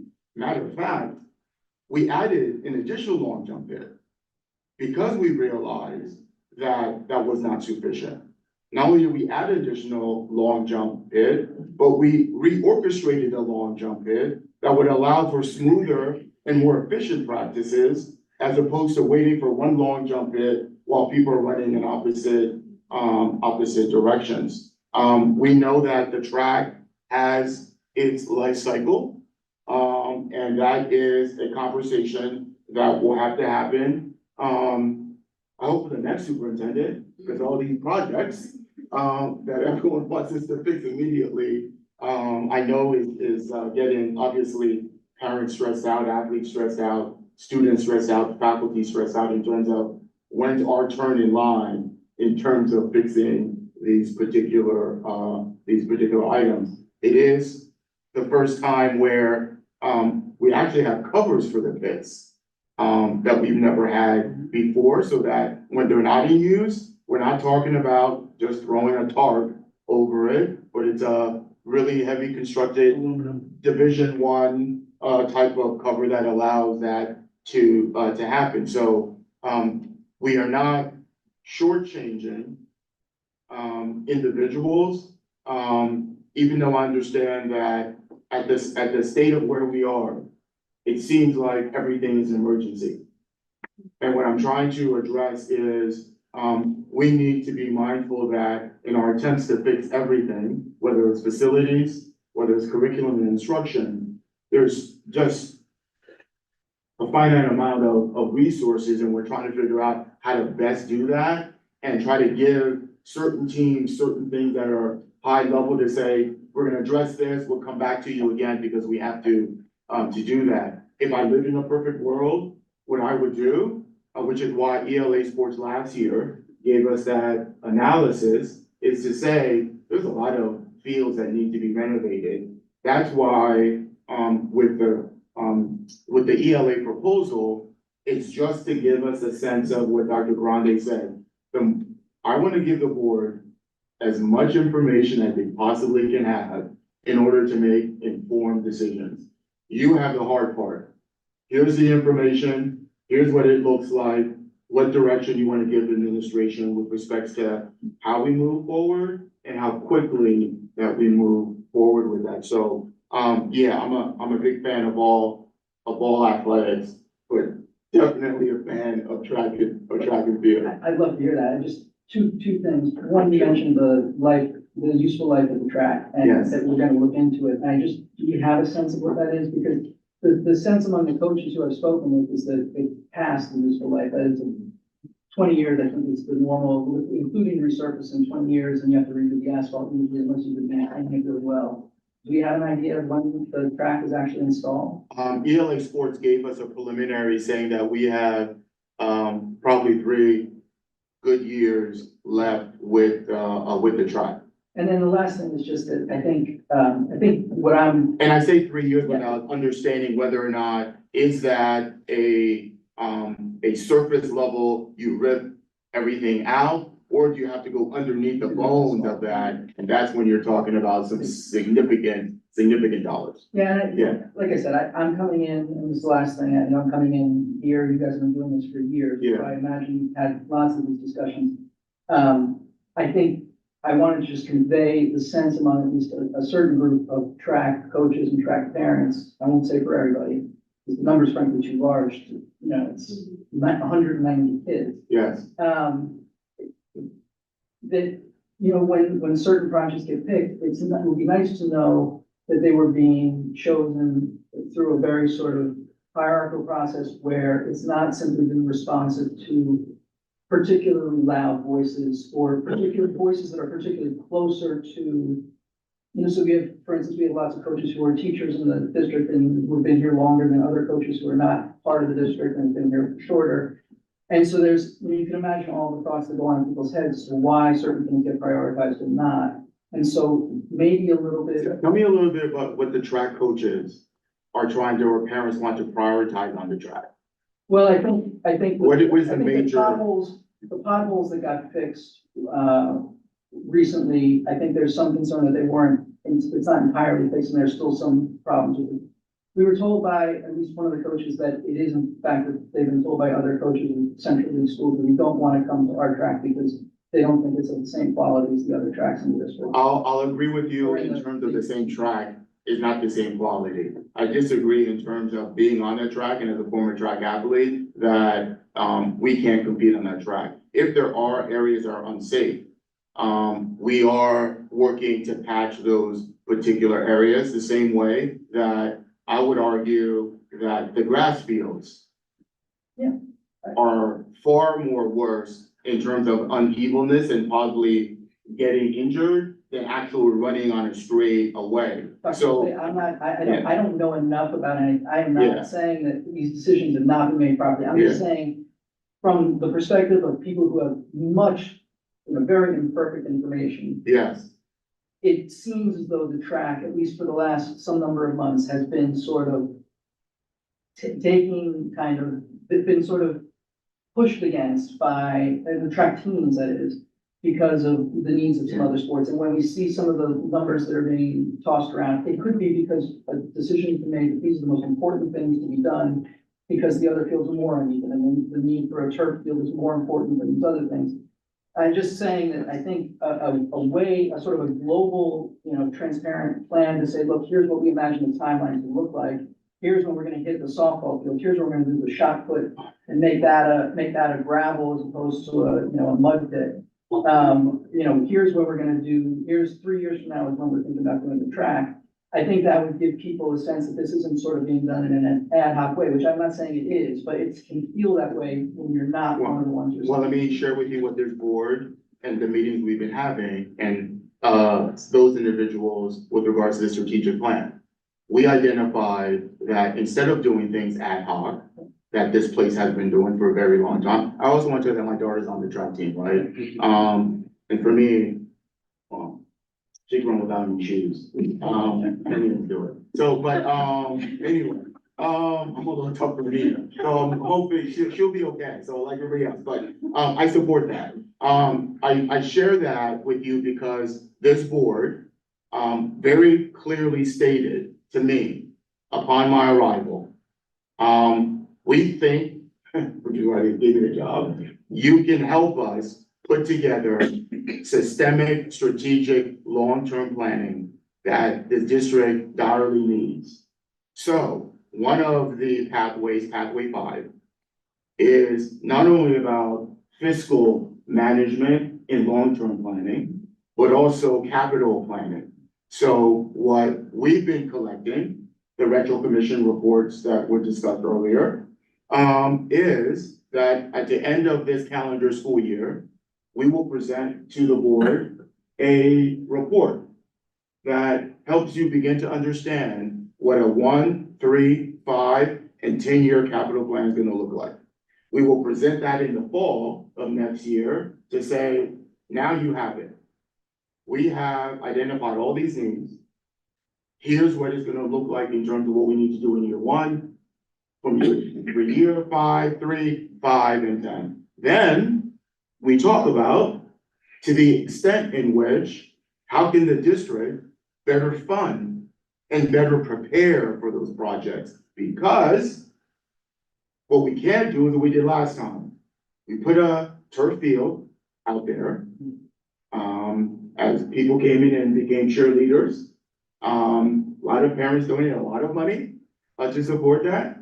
And yet and still, administration never prepared a timeline for when they're gonna replace that. They never put in the budget adequate yearly repairs of that particular, which is why our grass fields right now, in order to get them to what many coaches would say, I'm surprised not saying it about our grass fields, at least our parents are saying about it. You got an email the other day, Mr. Henry, about the unevenness of fields and the potential of injuries. So in order to fix that field, the original problem stems from many years ago. So now you have to invest a lot of money. We thought as a budget for the 24-25, based on ELA's report, that we have to put high 6-figure amount aside just to maintain and try to repair some of the fields. That top of dollar amount is high, and we have to be mindful about the tax burden in terms of how quickly we can move towards those particular projects, because one thing will happen is you'll reach a saturation point and you won't be able to do those things. So to answer the question specifically around making sure people feel as though A, it's not haphazard, B, I wonder why they move with this project versus this particular project. Especially for folks who, for example, one of the projects is lighting in the auditorium at the high school. They've been waiting for new high school lighting long before I got here. We didn't do it last year because other things came up. Now it's put on the agenda in terms to address that. So we will put together a 1, 3, 5, and 10-year timeline that I hope brings better awareness as to some of the scope of the projects. And obviously we'll get to the point where, well, why am I 3? And someone's gonna say, why am I 5? But it's really about, for me, here's the projects. What can we afford without always going to that tip of the index in order to do that? Because like I said before, there is a saturation point. And I'll just mention, the initial ELA report, which was for outdoor athletics. the goal of that report was the same way we were talking about the retro commissioning report of our buildings to identify these categories. ELA went through all the outdoor, not the indoor, the outdoor athletic facilities to try to create a little bit of a rubric there on how they were evaluating things, which is, I think, very informative. I think and so one of the things that we just talked about is having them come back to talk about a potential additional multi-purpose turf field. And one of the reasons for that is they identified that we just have too many activities on a small number of fields. And so we could go in and try to repair and restore a grass field right now, but we would just beat it to death in a very short period of time. They say you need to offload traffic on your natural grass fields if you're going to be successful at having any natural grass fields that look at anything reasonable. So that's what led to, all right, well, we need to, before we can do anything else, we need to like answer this question, like, what would the options be for another multi-purpose turf field? Where could it go? Do we want to do it? Yeah. So, Yeah, and the last thing I'll say is this, because we're talking about track and field, now you got me excited, is this. This is, of the districts I've had the pleasure of working in with, that, to piggyback Dr. Grande's statement, that the analysis showed, unlike an ELA sports group has been doing this for a very long time. And they said, this is probably, out of all the schools we've analyzed, the highest traffic area in terms of usage. We have only one track. That is unheard of in the grand scheme of things, because you have a high school that doesn't have its own designated facility where you can offset that. So when you talk about a field where now all of our high school athletes, for vast majority of all their gym classes, and other athletic events and activities and practices, walk over the footbridge and occupy that space. So absolutely, that track, unlike other places where you can spread the wealth, for lack of a better term, is going to get beat down faster and requires much more money to maintain and repair, versus if it was just the middle school students who were using the middle school track, you'd have a longer shelf life, right? Because what we would do is keep the high school students on that side. Hence the reason why, throw this in, this multi-purpose field has to have a 3-lane track. Not because you're gonna use it for track meets, but because it allows for running and sprinting to happen in a meaningful way. So that everyone doesn't have to go over to the middle school in order to do that. So one of the things you'll see is, yes, the turf field's nice, but the problem is you have hundreds and hundreds and hundreds of students on the track. That could be a walking track, and you alleviate the individuals from coming to the track that not only are you practicing on, but also competing on, and then people are walking on. So all of that is part of the plan, in terms of that. And then, as soon as I be quiet and you ask any more questions, we can go to the finance part. yeah, I'm looking at the clock there. So 8:40, we have another committee meeting. Yeah. That ELA report did say we were at least 9 fields short as far as the grass fields, and therefore the need for this other synthetic turf field. At least 9 fields short. I think they said 9 to 15. Any others before we move on to finance? This falls under rumor control. Can somebody speak to, I understand during one of the last storms that Pico or their subcontractor ran some pretty heavy equipment on some of our fields. Has that been corrected, or Yes. is there a plan for that? It was corrected, last week. Oh, okay, good. They had a vendor come out, El Toro Landscaping. They thatched, rolled, and our people aerated and reseeded those areas. Oh, good, thanks, Bob. All right. I heard nothing had been done, so rumor control. Thank you, Leo, for checking up on that. Go back and tell me. Yeah, right, that's All right, the next meeting. All right. Thank you. Our next meeting will be April 3rd. If we could take a 5-minute break. Or 3.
This time I would like to take roll call. Dr. Grande. Here. Mr. Miller. Here. Mr. Henry. Here. Also want to announce the other board members that are present. As always included, this is the district mission and vision statement that guides the work we do every day. Here's our agenda. Today I'll provide the departmental updates, have a presentation by PFM. We're going to discuss several contracts that will be presented to the board at the March board meeting.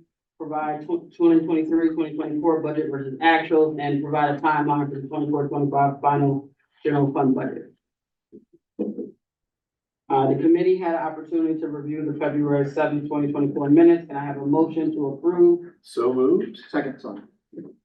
All right, so first things first, we're gonna go into our department updates. I'm gonna speak, last meeting I talked about, the business office finalizing all of our calendar 2023, obligations except our 1099. We did have a bit of a hiccup there. The district lost its ability to electronically file, 1099 due to, not filing them for 2 consecutive years electronically. Again, we did try to submit the application with myself, Dr. Marseille, and myself, accounts payable. We had some hiccups there. However, now that we are fully staffed with our assistant BA, who already had access at his previous district, literally, I think like his first day, we were able to resubmit our application with him on there. We were granted access, we submitted on February 20th. We were granted access on the 28th, and we officially submitted our 1099s. I actually checked today. The IRS accepted them, so that completed all of our fiscal 23 calendar year and fiscal obligation for the district. The second one is we officially closed fiscal 23 in e-finance. 2022-23 was not properly closed in e-finance, which honestly wasn't a bad thing. We talked about all of the work that we had to do to correct 2022-23. So I did actually wanted to consult with Power School, given the time frame we're in the year. Just so you have a better understanding as it relates to e-finance, July 1 is considered period 1, June is considered period 12. So the fact that we were in period 8, which is February, I didn't really just want to do that on my own without consulting, just in case it impacted what we had going on for this fiscal year. But we did consult with them. I completed an interim close on February 22nd. So we now were able to roll those June 30th balances over to July 1. And then going forward, balance sheets will be provided with as part of our monthly financials. For transparency, I am not providing them for the month of March. You guys know I do not like to present any information until I thoroughly review it. So that's what myself and John, our assistant ABA, have been doing. We've been going through, looking at all of those balance sheets and comparison, making sure the numbers are accurate as of today. We got through, I said, about 50-60% of them. So hopefully by April, we will provide those balance sheets as well with as part of our financials. And then second to last update is we're going to talk about some additional funds we received this fiscal year. I did list some specifically that I'm going to go into a little bit more detail. Upon my appointment, you guys, you know, the business office had a significant amount of turnover. So we kind of really just reviewed the policies and procedures that existed. Part of that review was I was able to recognize some, several reporting requirements that were not timely filed with PDE or DCIO. So before I go into any further detail, I do want to acknowledge that I can't speak on what did happen or what did not happen in the past. All we're doing today is just providing some facts of what had happened. The first biggest reimbursement we're going to talk about are additional revenue that the district receives as it relates to rental and sinking fund reimbursements. It's called PlanCon. Just to give you guys a little bit more detail, to break that down, PlanCon is payments that we receive for approved debt obligations. The best way I can explain it, it's a subsidy payment we receive from the state. When we pay our debt service on time, they basically give us like a rebate for paying those payments on time. As of July 1st of 2023, the district had outstanding PlanCon reimbursements dated back to 2006. Which we had more than 60 outstanding PlanCon reimbursement requests that were not filed with the state until 2006. Since 2006. As it relates to any subsidies you receive from the state, they usually do send notification a lot. As you can imagine, when it comes to finance and accounting, they like to close their books as anybody else. So they do send notifications when things are outstanding. However, for whatever reason, the district had outstanding requirements. Since July 1st, the business office has submitted 56 of those outstanding PlanCon reimbursements. It required a lot of work on our part, and I'm glad Brad is here because the team helped with that. The reason being, anytime the district, obtained new debt, restructured, refinanced, there's different steps that you have to complete with the state. They take your current debt schedule for when you first obtained that debt, all the way through its maturity. So anytime you make any changes, you have to notify them, update the paperwork, they have to do some calculations, and then they'll let you know what your new subsidy payments are. As of this, so not including our subsidy, which is our scheduled revenue for this year for Planning the district received $2,181,529.21 in past collected reimbursements for Planning. And again, those date back all the way to 2006. So that's the big one that we wanted to mention first. The second one is ARP IDEA from 21-22. IDEA, of course, stands for Individuals with Disabilities Education. And 21-22, the DCIU received like ESSER funds, of course, for ARP IDEA, that any funds that are received through the IU are considered pass-through funds, so they basically kind of house them. We have to create our budgets, make sure we're properly tracking all of those expenditures and submit the reports to the IU. None of that was done for the district in 21-22, and that grant actually expired on September 30th of 2023. So if we did not submit any of that information to the IU before that, we would have forfeited that money. However, we were able to, like I said, get the budget created. We had to do a lot of journal entries to move some things around so it's properly coded where it needs to be and then submitted to DCIU. We also received that funding in the total amount of $139,796. And then the last one from 21-22, just as it relates to grant expenditures in general, on 21-22, the district did not finalize that final expenditure report. We were able to do that this year, so the district received an additional $82,547.50. And then I do want to just mention this. There are some additional grant funding that the district received that were from 22-23 obligations. The reason I'm mentioning that separately is because usually anything from the previous fiscal year, it's reported in your audit as a receivable. So meaning this was natural business that concluded at the end of a fiscal year that you're not expected to receive those funds until the following year anyway. So we do have some additional funds that we received that were from 22-23, but because it was reported as a receivable in our audit, that's already counted in our unassigned fund balance that you guys saw in the audit that was presented from this year. However, the other funds are not. So again, we wanted to just mention those. I do want to mention specifically, I know I threw some big numbers at us, and I know that might be surprising to some people.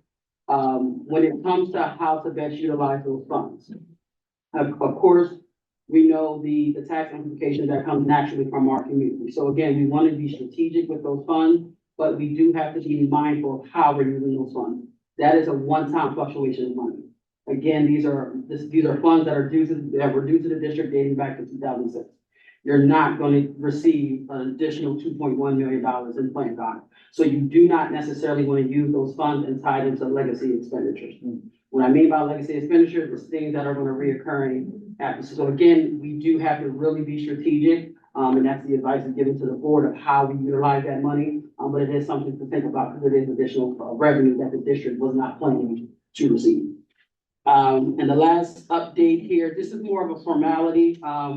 These are last bank accounts that the district has that have authorized signers on them that current business office or district personnel we're not associated with. So we've been in contact with the bank. They asked us to just publicly acknowledge that and make sure we document it in our minutes, that we are going to be requesting to the board to officially remove the names that are associated with these accounts and then appoint the individuals, myself and our assistant BA, as authorized signers on those accounts. So again, this is more of a formality so we can document it in the minutes, and then that way we'll be able to contact the bank and get the account switched over to the current district personnel. Before I go any further, I am going to turn it over to Brad and Ken here. As the administration continues to establish the foundation for creating that multi-year budget module, the business office did ask PFM and their team to come here to present a few new debt scenarios. And as we talked about earlier, this is no commitment as it relates to what the district is going to do. This is just providing some scenarios if the district was to borrow a certain amount of money what does that look like for us, in years to come? So like I said, I will turn it over to the. Great, thank you very much. Great, again, I'm Brad Remig with PFM, with me is Ken Phillips, from Raymond James. We put some presentation and numbers together. I'm gonna set the stage with kind of like a couple facts about the market, where you currently are in terms of existing debt, and then I'll pass it over to Ken to go through some studies to give you an idea of what it might cost to borrow certain amounts of money. But one thing that we wanted to start with is kind of give you all the board a flavor of what the market's like right now. I think a lot of people think that interest rates are super high and, you know, when comparing to where they were during the pandemic, yeah, they're higher. But if you look at the red line and compare it to the blue line, red line's where we are today. So we're still, according to this index, the MMD index, as we refer to it, we're still below historic averages. So I just think that people need to pause and understand and think that if you're gonna undertake some borrowings for some capital projects, the market is, from a historic perspective, still very attractive. The next slide is a different index. It's what we call the bond buyer index. It does not show it up here in the legend on the screen, but if you look at that index since 1990, okay, and this is an index made up of from the bond buyer that puts AA rated bonds, which district is in that rating category. 84% of the time, rates have been higher than they are today when compared to this index. Again, I like to put this in perspective. I think people think that, you know, rates have gone up, and they have, mostly because of what the Federal Reserve has done. But it's still, from a historical perspective, still fairly attractive time. This is actually a chart, what we call, for those of you that follow what the Federal Reserve does, Powell and Chairman Powell and so forth, what we're talking about for interest rates, and it jots both where the governors think rates are gonna be going into the future. You'll notice that as you move to the left, which is the first group of dots, that's 2023. Then the next set of dots is 24, 25, and so forth, and the last is long-term. You'll notice that most Fed officials think that the rates are gonna go down for the Federal Reserve. Okay, so that's kind of what's expected. I think what we saw at the end of 23, called Halloween through Christmas holiday, we saw rates in the municipal bond world fall over 1%, maybe 1.25%, is pretty substantial. And that was largely because they were anticipating this.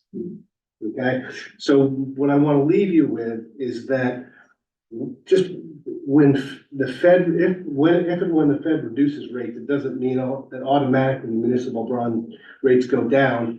The market prices that in. Okay, so that's why a lot of that, if you look at borrowing money over a long-term amortization, the market is assuming and factoring in that these Fed moves are going to occur.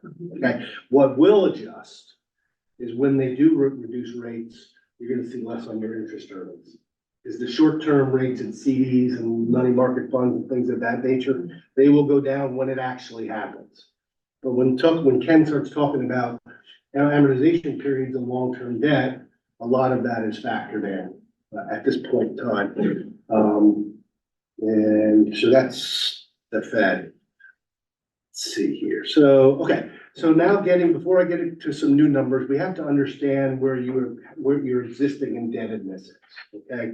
So there's a lot of stuff going on this page. On the top half of this page are your gross principal and interest payments due on existing debt for what you have outstanding right now. It looks like there's a lot of different parts, or it looks like balloon payments at certain years, and some go higher, some go lower. But we should really focus on the far right column, which is column number, what is it? 10 and 20. Okay, column 10 and 20. The top is column 10. When you add it all up by fiscal year, you see what the grand total is. And you'll notice that it's about 5.6 million, lower 5.6 for the next 5 years. Drops down to about 4 million in 2029. 3.9 for a couple of years, 3.2 and so forth. You can see how that's kind of declining, okay? Because a lot of the piecing together of these bonds is the focus is on column 10 in aggregate, okay? The bottom, or the middle table, I should call it. Those numbers you'll notice are, in most cases, a little bit lower. You might say, why are they a little bit lower? And the reason they're a little bit lower is from what was just talked about before. And that is the plan con. Some of those bonds were for that rental sinking fund reimbursement that they went back and got. Those are due every year. So those numbers are lower because they assume that the district files for the reimbursement from those payments on an ongoing basis. Okay, those numbers are a little bit lower. You can see it's about 5.3 million for the next 5 years, and then starts dropping down correspondingly through 2036. So that's kind of what we have right now in terms of now, how do we factor that in to where you go forward? And we have thoughts about that, about how you might want to think about how you fit your existing debt picture into where you want to get to into the future. The bottom half, the very bottom table, just kind of, there's some other data that helps us to know about how much of the bonds are getting plan con and what amounts and when they're available to be refinanced. It's a little different than a mortgage. You can't just do it whenever you want. There's usually a certain period of time. But we kind of keep track of that. And if we come to a date where something's eligible to be refinanced, we get, and there could be some savings, we get in touch with the district. So just stay on this page 1 second before we go to some of the studies. If you wanted to write down, and we'll put this on this chart next time, your debt's at a very attractive rate. The district has taken advantage of refinancings and, and saving taxpayers money. So when you look at the 2017A, which is right here, that's a 255 average. Then the next one's a 284 average. I don't quite have the 19s here, but then the 2020s and 20As are 0.887, 0.887. And that was the bottom of the market. And then we have 3.33 on the one that we just did here. So relatively speaking, you're well below those averages that Brad even showed you on the graph. Okay, very, very good news. So now, just like your architect was here and talked about when and if you do a project, here's a timeline. Whether it starts today or next year or the year after or whatever. What we're talking about on the next 6 pages, we have a page like this, which is a summary of the spreadsheet behind it. And then we do this 3 times, okay? We do not assign the amount of money to anything. It's just money. Whether it's used for, a new jumping pit or whatever you want to do.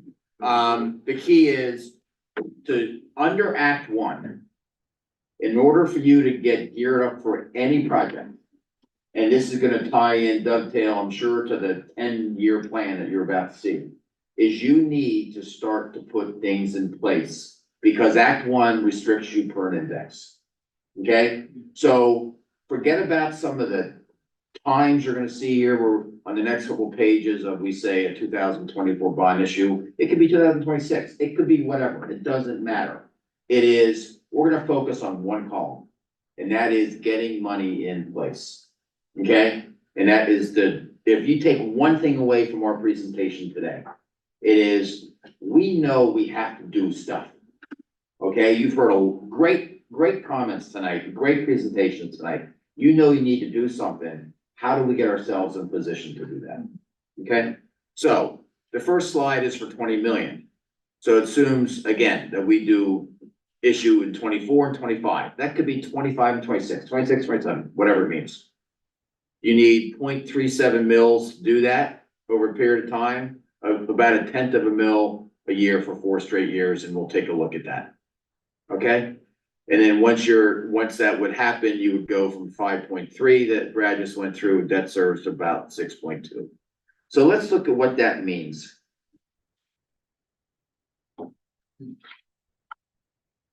So this talks about the 24 issue, the 25 issue. You can see your existing debt right here. Okay, we talk, a little higher here, and then it falls away. And then we start wrapping around, meaning that we're deferring the 24 principal until we get out to this debt starts to fall away.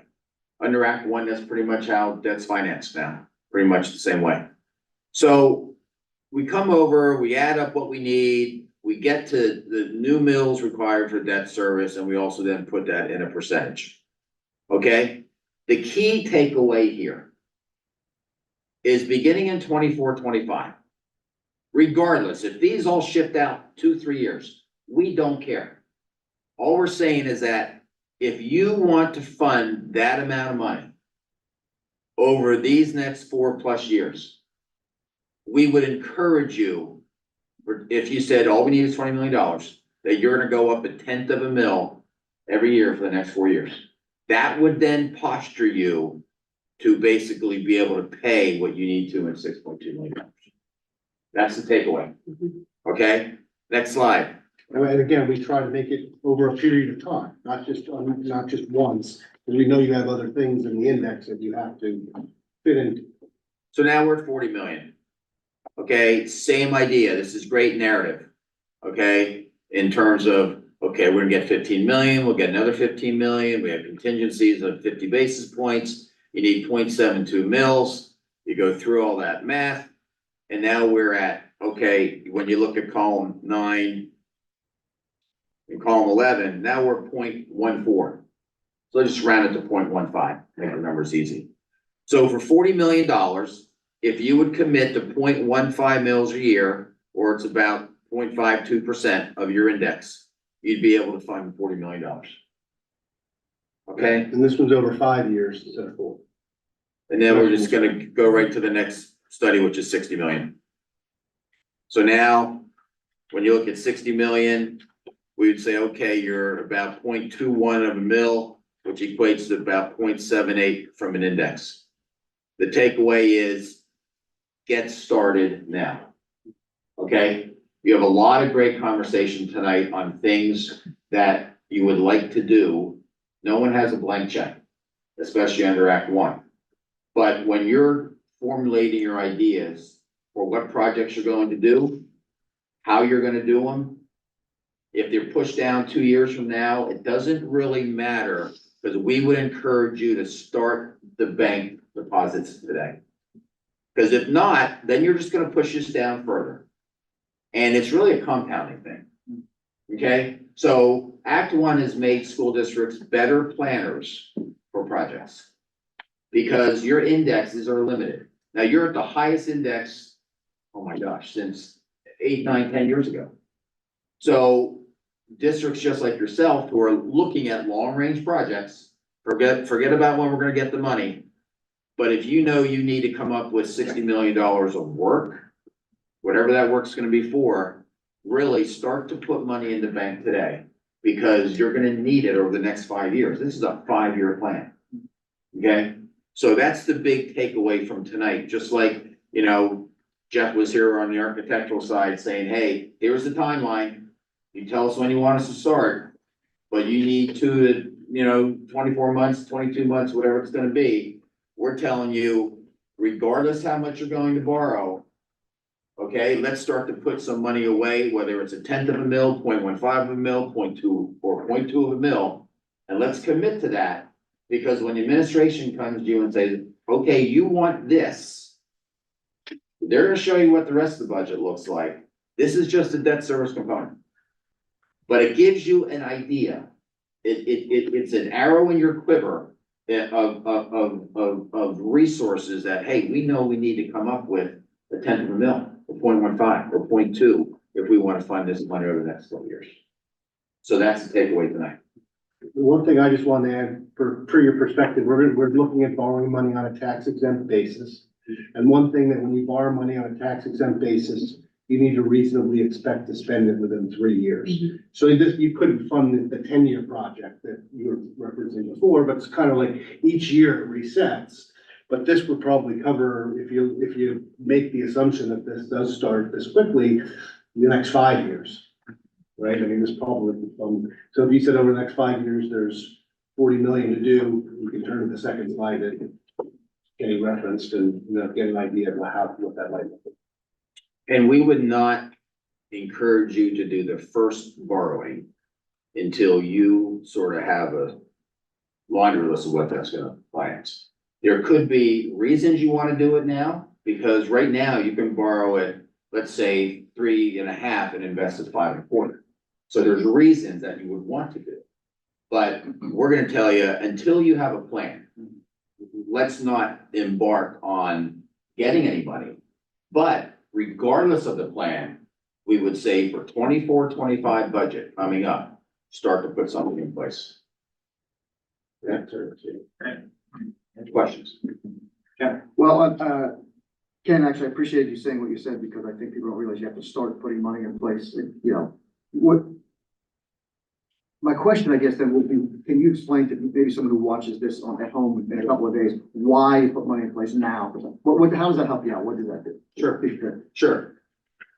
Since 2006, school districts need to live within an index called the Act 1 index.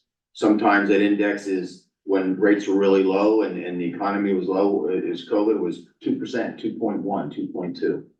And so you had to fit all of your increases for all of your expenses in your general fund budget within that index. Back then, those expenses pretty much took up a large portion of that index. Well, now your index is a little higher, okay? And so in order to fund any type of project today, back in the 80s and 90s, a school board, if you needed 4 mills, guess what? You could go 4 mills tomorrow. You had the ability to do that. So you wouldn't need to worry about phasing anything in over 4 or 5 years. If you needed 4 mills, you go get 4 mills. All you gotta do is pass it. All right? Nowadays, it's hard to do that because you have other budget, constraints within the index and the general fund. So building projects under Act 1 have become a very, forward-thinking process where you tell us today, hey, we're looking at projects that could be 60 million, 20 million, whatever that number is. How do we get the proper money in our budget implemented? So when everything's done, the projects are done, and the finances are done, we have everything in the budget. And that's doing this type of study right here. So we know, more than likely that something's going to be done. Who knows what that number is gonna be? These are just 3 numbers tonight that we would encourage you that, hey, let's get a head start because we know we're gonna need it. So when the administration shows you a budget that has 0.15 in it earmarked for debt service, it's gonna stay in that debt service pot. So if I just, I want to make that point, I think that's what I want to hit on. It's putting that money aside in service, for debt service. Yes. Get ready New for debt that. service. New debt service. Yes. I was waiting for that sentence and there it was. Yeah. So that's why we do that. Yeah. So thank you. That was it. And while you do that, that money could go and say the capital reserve account. So that money could be used for capital items, okay? You just heard the comment that you just got reimbursed on some past plan con, and very eloquently said, that's one-time money. Yeah. It's not a- Cannot be used for a reoccurring expense. Right. So when you put, these are reoccurring dollars. Right. So if you put the money over into a capital reserve account, then that money can be used until it's needed. Because we may not borrow money till 25, 26. Right. There may be economic reasons, once you tell us you have that list of projects to fund, we're gonna come back and say, okay, we think we should do it, because here's why. You can make some money on it. We're locking in historically still low rates. We have call features on it. So there's some, things that we'll go through, but we don't need to go through tonight. But that's the reason we got a head start. I just want to clarify that point, maybe for myself and for everybody else. What you're saying is you're encouraging us to put a line item in the budget, not necessarily to build a war chest of money. Oh, correct. Like, so we would put the line item in the budget that is a reoccurring expense, so that when we need that money, we're ready to go. Yeah. And to your point, in any year that we're not taking on debt, that is money that we can use against capital Yeah. projects. Yeah. So it's not setting money aside, it's setting a item in the budget aside. For a It's future setting- time. It's basically gonna be earmarked for future debt. That's right. Correct. And let's say that you never do anything in the future. Let's say you think you're gonna do it today. And let's say you think it's 60. Let's say it ends up being 30. It isn't like the money's been wasted, because that money is then going to still go toward the debt, but maybe you don't need the last 2 or 3 years. So it isn't money that can't be shifted to some other part of the general fund. We have some people saying, well, we don't really want to get started until we see that, and all we say, it's gonna be too late.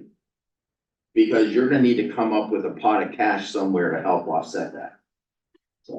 And I also understand that this is the debt service plan, but it also has assumptions in it of current interest rates. So as if we were to wait 2 years, the interest Oh, yeah, drops massively, it changes. based It changes on, the formula And massively. it doesn't assume any refundings that we can come up with. Right. Your debt's pretty low, but if you get lower rates and you can refinance existing debt, it makes it all So the better. debt that we would, like the debt service, the dollar amount of debt service that we take on could be substantially lower depending. and based off of this future idea, what the Fed thinks, Yeah. okay? The borrowing should be lower than what we have here tonight. Now, the investment earnings will be less too. Yeah. But I'd rather have a lower borrowing cost. Especially. But again, we will not recommend any borrowing at all until you have a plan. Mhm. And then we will figure out when the borrowing's gonna happen. But what we will ask you to do is consider starting here. Yeah. In this coming budget. We don't care if you don't borrow money for 2 years. Okay? I do just also want to mention, this takes in the assumption of the value of 1 mil. So it's based on our total assessment of our school district. If you look at, I know it's hard to see, but the value of 1 mil, this takes into 22-23 assumption, Yeah. which is about a little less than $2.6 Yeah. million for 1 mil. So And- as that number changes, which again is just based on our assessment value, so does the numbers in the amount that needs to be reserved for. And we assume no growth in that, which is, it's gonna grow. We Yeah. assume no growth in it. Which works. Yeah, like the conservative estimate on Yeah. So, just to, maybe get this even more practical, let's say, you know, you had I'm gonna throw a number out there, like a 4% tax increase. In the $40 million scenario, you'd be saying 0.5 percentage points of that Debt. should be, your Yeah. recommendation would be to earmark that toward debt. Correct. The next year, same thing, Yeah, because that another 0.5 That's correct. allocated. That's And that goes on for 5 years. goes on for 5 years For and that that would, $40 million. yes, correct. Because you need to eventually get to 0.7 mils, which is 2.56%. And so just like for board context, like as you think about, obviously Act One varies from year to year. But if you think about this Act One pool, whether we go up to the limit or not, there's some tax increase, and that tax increase will need to be allocated between what I would call like the cost to carry budget, which is like the automatic increases that happen year over year from contracts and the like, just cost of doing business. Then there will be the strategic plan investments that we'll want to make. And then there will be the new debt service Yeah. that we'll need to be incorporating. Yeah. And that's Yeah. obviously we can't do anything so much about the cost to carry, except Juana's doing a great job of helping us find savings, to try to minimize that cost to carry. But I don't know, Juana, is that like a fair, like those are sort of the three puzzle Yes. pieces, right? And so I think, the board and the district's push to move to that 3 to 5 year budget model, as well as the different phases we implemented with, our budget planning will contemplate into that, where we can reserve, if we know we need a certain part of the index, that will fall under our phase one, but that's already committed. So then we get to the point where this is what we have available left, and then this is how we need to work our existing expenditures. It takes very disciplined approach to do this, but regardless if you would stop everything in the future, the money's just gonna be reallocated somewhere else. So it isn't like you're wasting money. You're putting money aside for potential future projects that the administration is gonna look for. And then I'll just make the other comment, which correct me if I'm wrong, like when you look at the existing debt, you know, as was pointed out, you see all these different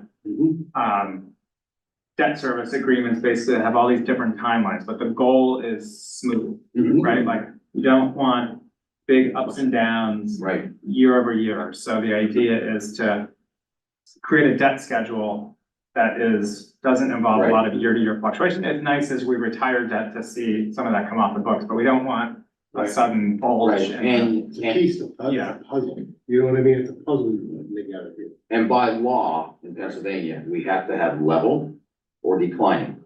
So if we had nothing going on, this very first column is within the Pennsylvania law. Because What it's has to be level or defined? level debt service or declining debt Okay. service. So right now you're declining, and when that starts to decline is when we start to put the other in place. So when you get to this column over here, it's level. Yep, So we still say level. yeah, it's still level. One other question, we were, slightly downgraded. A year ago or 2 years ago, I forget. What would be the impact if we were upgraded, and what's the possibility of being upgraded? Double A minus right now, right? Yeah, So going to double A, I don't think you're still probably not having to pay for bond insurance. And I think it's probably what, 0.1% better on your rate? yeah, you're probably say per 5 million, I think it's roughly 100 grand. There's definitely a cost to not having the higher, rating. The key, quite honestly, is they have boxes. And you're in a box, and cash is king. Okay, and if you draw down fund balances and your fund balance isn't where it should be for a, double A credit or double A minus credit, then you get a percentage knocked off. They take a look at enrollment, they take a look at management, they take a look at the economic wealth of the area. Obviously, some of you are gonna be in the AAA category, and some you're gonna be in the, lower A or even BAA category. But what they do look favorably upon is this. Because if we go to them 2 years from now, or whatever, with a plan, because we're gonna show them a plan. And the plan is that you need $40 million. They're gonna wanna know how you're gonna pay for it. And if you say, we've already had a 2-year head start, that helps. Big time. So it's there's an annual rating or No, only when you. whenever you're going out. to Yes. that, Yeah, and we have the bar. a lot of bank loans, so we don't even really, we have the one rating, but a lot of our debt is through the banks, because the banks were very aggressive back then when rates were really low. I mean, 0.887, right, 2.44. So, but in this market, they're not aggressive, and what we do is canvass the entire market. We don't care where you get the money, it's just where's the cheapest one. Board members? No, there is a lot. Yeah, a lot to absorb. Community? Dave Sartor Morrison, quick question for the gentleman on the left. Excuse me, the cost of borrowing money, say for 2024, 25, if it's done in that, or maybe the following year, 25, 26, will likely go up or down? Do we know really, based on the trends that you're Right. showing? Well, It sounds like it'll go down. It sounds like it's gonna go down, but it So sounds, waiting might benefit, it could. What I'm concerned, especially if there is no project with scope and figured out yet exactly. We don't know what we want to do yet. right, And my argument would be, sure, you could start borrowing 24, 25, but if we're at 26, 7, when we're actually gonna start something, Mhm. I understand the theory, but why borrow now when the cost of borrowing may go down? May go Of down. course, it may go up too. Yeah, But based on your trends that you showed earlier, they will most likely go down, and that means money will be cheap. yeah, And the other thing too is on those charts, just from a market perspective, the market is factoring in rate declines. I'm more concerned if the Fed does not reduce rates, they go up. There's that side of things too. I'll restate, we don't really care what these dates are. This is just an illustration, it's a balance sheet. We don't care about this, whether it's 25, 26, 26, 27. Who doesn't care about that? We don't care when you finance it. Oh. Oh, yeah. We don't care about the financing. Okay, this is just an illustration. So once the projects are But you decided, did make a suggestion that we start walking these two of them, right? No, We but don't. no, at the start, this is, Why do you You, say? you said that we should start 24, 25. you should start funding it. That's what I meant. funding it, yes, not borrowing it, Not borrowing. okay? Let's talk So about, what does that mean? sure, What's the sure, difference? okay, looking at column 3 here, or, you know, this is actually incurring a mortgage, that's all it is. It's Right. incurring a mortgage, Right. okay? We don't care if you incur this mortgage in 25, 26, 26, 27. It doesn't matter. But to get ready to pay for that mortgage, you start putting money aside now. That's it, that's a takeaway from tonight. And putting money aside. But it's, yes, for future, Means a tax increase. absolutely, Yes. Yeah. absolutely, sir. That's the point I was trying to. Yeah, because if you don't do it now, it's gonna be harder to do it later. Well, I would like to argue that Well, more. And I'm going to attempt to be as respectful as possible. But I'm gonna ask you a personal question. You don't live in our school. I do not. Okay. But I've worked here for 30 years, but I do not. That's correct. I think we've met. We have, 15 years. yeah, absolutely. How do I wanna say this? If we start funding now, even if we do not have a project scope set up, we've already started funding a project, even though we haven't started paying debt service yet. That's correct. Okay, I get that. But we've already impacted the taxpayers. Mhm. And being a former board member who was here in 2006, when Act 1 of 2006 was enacted, the intent of the law was to give voice to the communities. So everyone wants to, this is me talking now, everyone wants to, and we borrowed the money for the middle school before Act 1 was enacted. And I still kick myself for that, but that's another story. The intent of Act 1 was to give the community more voice, and that was the intent of the law.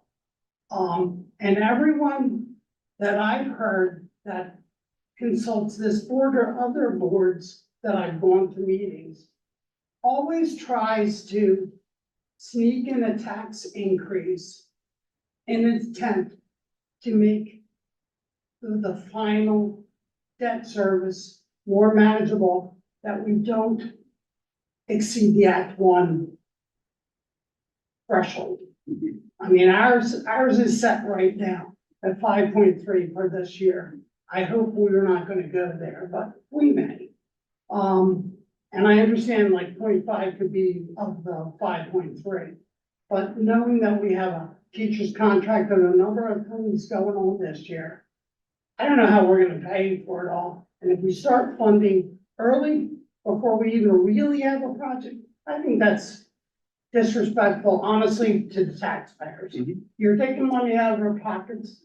You've heard this before. They have roofs to fix, cars to fix, their own bills. Let's let them have their own money for as long as possible. And imagine this. If we have a project like the high school needs to be done, we're scared. The advice given, and not necessarily you folks, but the actions of the boards that I've seen are so scared to go to the community and put it on a referendum. If it is a project that is warranted, that is needed, that the community will vote for it. You might say I'm just being naive. I understand some people will not want to vote for a tax increase no matter what. But if you have a compelling argument, you present it to the community, you ask for their permission, and it's reasonable in scope and cost, your project gets done, you get your tax increase, you start the borrowing then. But the tactics we try to employ is we take the voice away from them, we start doing things early, and we're taking money out of their, it's just frustrating to me, the type of advice that's given by people who don't have our tax bills. I don't know where you live, I don't know where your tax bills are, but the law was put there for a reason, and we seem to go through all this rigmarole to circumvent the law, and maybe the law wasn't very well written. I think I put that in the email, and most school boards know how to get around it. This is a tactic of getting around that law. Why don't we say, we need a high school project, this is the reason why. We've looked at it hard, we sharpened our pencils, this is what it's gonna cost. Go to the community, they say yay or nay. If they say nay, it doesn't mean it's the end of the story. We just have to rethink. Maybe we have to scale back. Maybe we have to do something different. And then we go to the community again. That's the intent of the law. I hate this stuff at times. That's the only thing I had for these, John. I had different questions. I didn't know how you wanted to do this. That's, Yeah, that, you know, No, we're yeah, not. no, I there's, had to comment for the board. Oh, yeah, I think. yeah, absolutely. Other specific questions or comments for our guests? Well, I'm glad you clarified setting the money aside versus borrowing now. But, Dr. Marcel, I heard you say, you know, you're gonna be presenting a plan. When, and you said like, I think you said 1, 5, 10 or something like that. 1, 3, 5, 10. 1, 3, 5, 10, yeah. So when do we think we'll see something? You won't see that until the fall. The district will complete all of its analysis by the end of June. Okay. We won't be Will able that to be get just the that. one, or will that be all? No, it'll be a multi-year plan, Okay. but all the analysis we're collecting is what you'll see in June, but we won't be able to present that probably, the earliest will probably be August, our August meeting, or maybe our September meeting. All right. Thank you very much. Appreciate you sticking out. Appreciate it. Yeah. Thank you. for- Have a good- yeah, have a the good whole night. facility side too. Not a problem. Yeah. We wanted to be here for that, actually. Okay. We saw Jeff last night. So I'm gonna, your permission, Dr. Grande, continue. Yes. All right, so first we're going to highlight the contracts. Pass. We do have 7 contracts that we will be presenting to the board at the upcoming March meeting. The first one being the Power School and Finance Consulting. This is specifically for the business office. We did, of course, our payroll person, payroll clerk and our assistant DA are fairly new, never used e-finance before, so we did, reach out to Power School to get them some consulting hours, to get them more acclimated with the system. Next one is DCIU. This is a community, professional development opportunity for our parents, through our early, elementary curriculum department, where they're providing training to parents, students on the topic of adapting reading instruction to accommodate executive functioning needs. Next, is another, Cindy Barnes is another contractor, our elementary curriculum department. It's the same thing, it's a community, based, professional development opportunity for our families. E-Plus Technology, licenses are to be purchased for next fiscal year. Of course, we just have to go through the, formality process of awarding these. District would only be responsible for 60% of this cost. We are getting these through our E-rate, pricing. Next is DCIU, it's our internet service. This is the internet service all school districts receive through the IU. Again, this is just a formality of completing our requirements and submitting it to them. Next is another one for E-Plus Technology. This is for actual equipment. This too is to be purchased in the 24-25 school year. This will be, just like the other one, is included in next year's budget. Same thing, this is through E-rate. The district is only responsible for 60% of that total cost that you guys see reflected there. And then the last one is the Northeast Fence and Ironwork. That's something that Mr. Maloney talked about in the facilities meeting. This is just a contract that would be presented to the meeting. Next, I'm going to talk about the budget and actual, but before I do, I'm going to provide a little bit more background as it relates to the PDE's coding structure, just to give everyone a little bit better understanding of the importance of that. So the coding structure for PDE has 16 different codes, and it's broken down into these 6 different categories. First one is fund, of course, that's our Fund 10, Fund 32, Fund 51, Fund 81, that classifies which account that those expenditures are actually coming from. Function, that describes the activity for acquired services or activities. The funding source, this is very important, like what we talked about earlier. those reporting requirements, so different grant opportunities. This is kind of where the state gives you a funding code to make sure everything for that particular grant is charged to that code, so it's easier for you to track and report those, reporting requirements. Operational unit, again, this is kind of just a more so help you segregate it by school. Subject matter, you can break things down as it relates to each subject, and then special call center. This is more to classify however the school district chooses to classify it. Here at Wallingford, we use it as our budget manager. So we know which account each expenditure, well, each department, each expenditure is applied to. And then further, so that's the first part of the code is the budget code, and then the object code is where it breaks down to the service or community purchase. So 100s are anything as it relates to wages, regular hourly, overtime, anything of that nature. 200s are employee benefits paid on behalf of the employee. So this includes like your FICA, PSERS, Medicare, tuition reimbursement, any of those things. 300s are professional and technical services not performed by us, but requiring specific skills. 400 are purchase property services. So these are things like your rentals, repairs, maintenance, or anything of that nature. 500 are other purchase services, not classified in the 300s and 400s, but more specifically, what's reflected here are like insurance, transportation, and tuition costs. 600 are your supplies, anything that basically has a 1-year shelf life. That's really important. So those are like your books, everyday supplies, pencils, paper, things like that. Your 700s are your property expenditures for acquisitions of fixed capital assets. These are things that usually have a shelf life beyond 1 year. So specific equipment, furniture, computers, printers, different things of that nature. 800 are other objects that are not classified anywhere else. So those are usually where your fees, your judgment, your interest, any type of interest charges. And 900 are other use of funds. Usually, mostly it's just used for recording redemption of long-term debts. So then I wanted to provide, I know you guys hear me talk about the chart of accounts all the time. So I wanted to just provide you how detailed PDE actually is.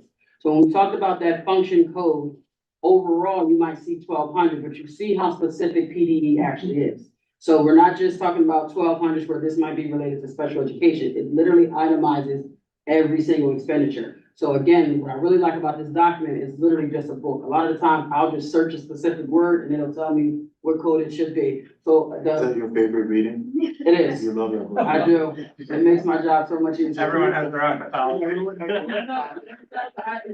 I probably email it once a week to everyone just. I'm sure you read some stuff too. He actually called me one time after he was like, what the hell?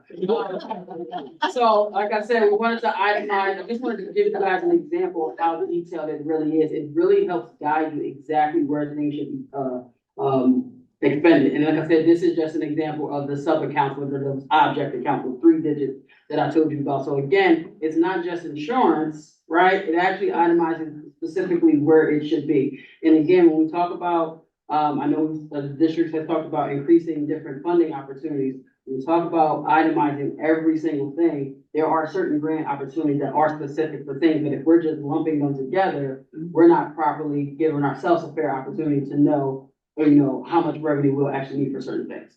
And then, like I said, this is just a little bit more broken out as the functions over as a whole. Remember, those functions are 4 digits, but this is just a more broad view. So anything that you see where the function starts in the 1000s are activities directly dealing with interaction between teachers and students. So those are anything as it relates to classroom instruction, different things like that. Anything in the 2000s is considered support services. So these are services that are provided that provide administrative, technical, or logistical support. So again, that's a lot of what we do as administrators, but those are also expenses like, let's say, guidance counseling services. So those individuals are not directly in the classroom, but they're providing support to students. So those things will be classified in the 2000s. 3000s are operation of non-instructional services. So activities concerned with providing non-instructional services to students and staff.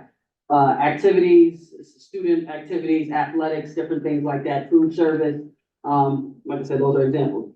4000 are facilities, acquisitions, construction, and improvements. So of course, that's purchasing land, building, services, and a lot of your construction work. And then your 5000s are usually really just reserved for current debt service expenditures and disbursements that require budgetary and accounting control. So those are also like your fund transfer. So if your budget where we're saying we're going to transfer $400,000 to our capital reserve, it would be recorded in that section. Because your 2028, which is your general fund budget that we submit to BDE, that only captures Fund 10 expenses. So even though we have all of these other funds, Fund 32, food service, student activity, your 2028 only reflects, general fund expenses. So I know it's a little hard to read. I think I printed a couple of copies over there for anyone in the crowd that wanted it. Hopefully they are over there. This is just the overview of our budget to actual. I am gonna do a little breakdown. Please bear with me if you see me looking down reading, because I literally like to type everything that I want to say to you guys. So make sure you fully understand. I know as a person that looks at it every day from a high level standpoint, but I always like to write down, so I make sure I give you guys all the information that you need. So again, just to explain each column, the first column, of course, is the budget. That's the allocation that was approved in the 24 budget, which is our 2028. Again, that's the actual document we submit to PDE, so that's the budget. Period, the second column, it says period expenditures. Those are funds experienced in the current month. I'm sorry, they were back here. I made sure I printed it for you guys. But the period expenditures are the current month. So again, this is reflecting expenses as of February 19th that occurred in the month of February. That's what that column is. Encumbrance outstanding, these are approved expenditures not yet paid. So we might have created, these are usually like our contractual obligations. So we might have created the PO for the whole amount that we are responsible to expend, but we haven't paid it out yet. And then your available balances are your funds available to spend, year-to-date expenditures first. Those are total current fiscal year amount paid.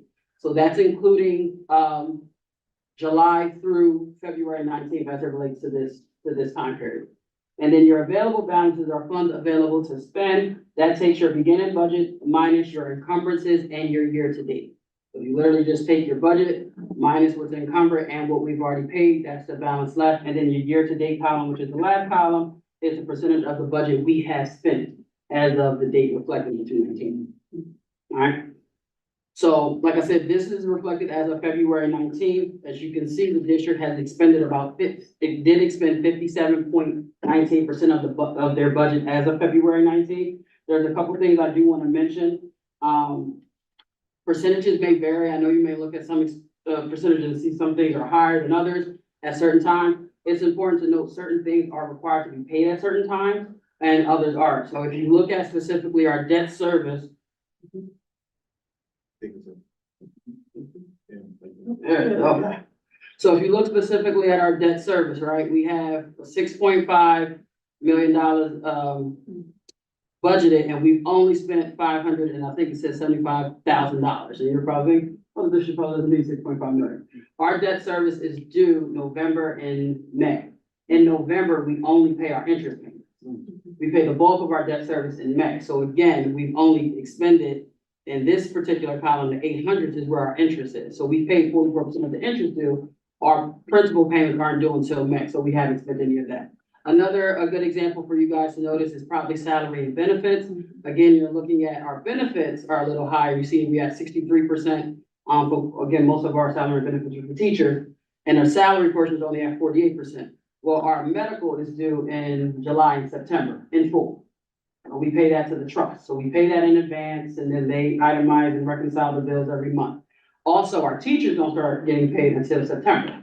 So again, the bulk of the money that's due to them is not paid until the end of the school year. So again, there are certain things where you look at percentages and say, hey, are we not spending the money in a timely manner? It depends on the nature of the expenditure naturally. So I did just want to mention that first. Okay? That's good. Yeah. Quick question about the, debt financing. If it's due in May, do we utilize, and it's budgeted the whole year, do we utilize that period of time for like short-term investment to get money from that money?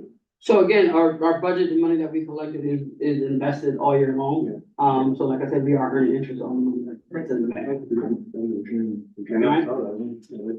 Yeah. And the other part I wanted to mention is, like I said, you talk about my Bible all the time, the chart of accounts. Again, what we have been focusing on this year is charging expenditures where they should be, despite where they may have been budgeted in this 23-24 budget. So there are some expenditures where you look at percentages, you're like, they're a lot higher. we have been focusing on, like I said, charging them where they should be. So there are some line items where you may see they're a little bit out of whack, but again, we're trying to apply them correctly because we're trying to establish our baseline next fiscal year to start working on that 3 to 5 year budget model. Okay? And on this one, I have some lines highlighted specifically. I am gonna address, everyone that's highlighted, and I'll point to the numbers. Everyone that I have highlighted is over 75% of the budget already. So I wanted to mention those things specifically. The first thing I want to mention is the importance of, there we go, encumbrances. Again, encumbrances reflect the amount that we're already committed to do. So a lot of the percentages that you see where they're higher, and like I said, I'm going to go through all 7 of those. You also just, if you notice the encumbrance amount of the bulk of that line item, that line item is already encumbered. So it's taken in effect that everything we spent and we're already committed to spend. That's why that percentage is a lot higher. The first one I am going to talk about, though, I know it's very high. You see here, we're at 219% of that budget line item. This is under support services in the 800s. Of that budget where it says 634,000, 500,000 of that budget, or about 80%, solely is where we charge our ESAs, Education Service Agreements. This is something to mention when we talk about property budgeting. We spent 500,000, we budgeted 500,000 this year. However, the cost last year was over $1 million. So when we talk about looking at the research data and the cost analysis that we have, if the district spent over $1 million, why was only 500,000 budgeted this year? To date, as of February 19th, we've expended a little less than 1.4. So when we look at this line item, we only reserved 500,000 and the district has already committed. And these are existing ESAs that already exist and ESAs that were approved so far this fiscal year. So what we've been doing as a good practice to make sure we're properly capturing those expenses, when an ESA has been approved this year, we're creating a PO for the full amount. So we know the district is on the hook for this amount. We need to recognize and itemize that. So what you see here is the amount that we need to make sure we're budgeting for. Again, when we talk about that, there are areas, and I spoke about it last month's meeting. There are areas where we did under budget. There's also areas where the district over budgeted in certain areas. What we're looking at doing right now is reallocating some of the existing money in the budget and making sure we're applying and covering it for expenses that we know we didn't properly budget for in the past. So again, the bulk of this money, when you see here, I know it's like we're drastically over 750,000, but those are ESAs, which are legally binding agreements. So this is one of those expenditures that we're making sure we're properly budgeting for in our phase 1. All right. The second one is,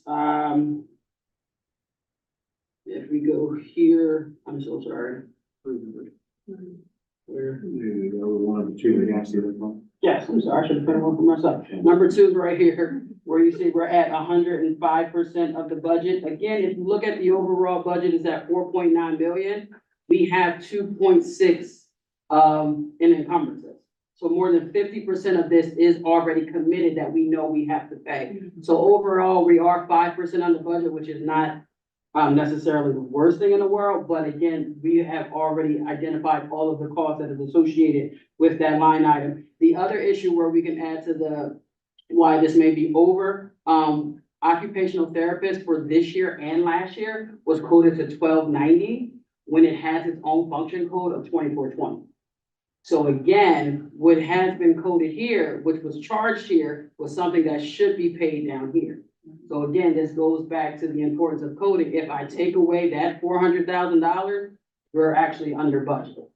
So again, what we're focusing on is making sure we are properly coding things where they belong to give a fair picture and so we can properly track our expenses. The next one, number 3, is right here. We're at 97% of that budget.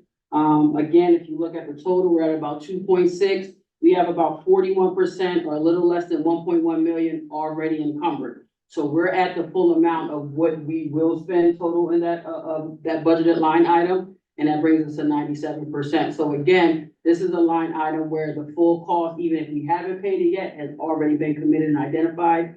So that's why that percentage is pretty high. The next one, number 4, is 93% down here. When we look at supplies, what makes up that line item? That is our support service, the purchases. About 75% of this total here includes the district's insurance and, tuition for a charter school. So again, our insurances are due at the beginning of the year. Those have been paid in full, as well as our charter, tuition. We also took a different approach here. It took a lot of work from our child accounting, and every single month for every single charter student, she would create a PO and then submit it. That's a lot of steps. What we did is, we know the total cost for tuition for each charter student. We created that PO in advance for the full amount of the year, and now we just cut the check every month. Again, that cuts down drastically on the amount of work that's needed from child accounting as well as from the business office. But again, this percentage is high because those encumbrance amounts are fully allocated for what we're going to spend. So right here, what you'll see month to month, this encumbrance amount will go down and our year-to-date expenses will go up, but that percentage is more so stay the same. Number 5, over here, where we have our purchase services, we're at about 85%. That's support services and purchase services. Again, that has about a 20% I think it's higher. Alright, again, we have about 20% of our encumbrance being right here. A lot of this is our operational repairs. Again, we've had numerous different reports being presented to the district. We know where we stand as it relates to our deferred maintenance. We know the amount of repairs that are needed in this district. So yes, in this line item, we probably have expended, we've had a lot more, emergency repairs that have been necessary. So again, that percentage is pretty high because the district has actually been addressing some of those things. Number 6 here, if I look under instructional and we're at purchase services again, at 400 here, this is our most of this budget consists of our technology fees. Again, those are due in July. So all of our equipment rentals through technology, also our bus lease equipment. Those are again, are payments that are due in July. So again, that percentage is high, but we have expended most of the expenses in that line item. They have been fully paid, which is why that percentage is so high, given this part of the year. And then the last one, number 7, that we identified is support services, object 600. That percentage is about 77%. 41% of that budget consists of our allocations for gas, electric, and fuel. Again, those are expenses that are paid, are hefty expenses that we pay on a monthly basis, and those are also bills that we have to pay on time. We don't really get in that 30 days for those ones. So again, that's why that percentage is fairly high as compared to the rest of the budget, is just because of the nature of those expenses. So like I said, if you look at the budget overall at 57%, given we're a little bit more than halfway through the year, that's a fair amount, which you'll probably see more of, like I said, in May, a lot more of our bills will be paid, and then from a salary and benefit standpoint, a lot more of our, those expenditures will be paid in June, when we're doing our, balance of contract for the teachers. And then the last thing we wanted to present is a budget timeline as it relates to presenting the final budget. At the April 3rd, Finance and Facility meeting, we're going to present our projected revenues and expenditures. Again, this is taking all of that data that we've been talking about as it relates to the cost averages analysis, looking at our revenues and our expenditures. And then we're also going to look at our expenditures at the end of March, which is for both about 75% of our school year. So that's what we'll present on April 3rd. At the May 1st, Finance and Facility meeting, will officially present the preliminary general fund budget, which is at 2028 for the board to review.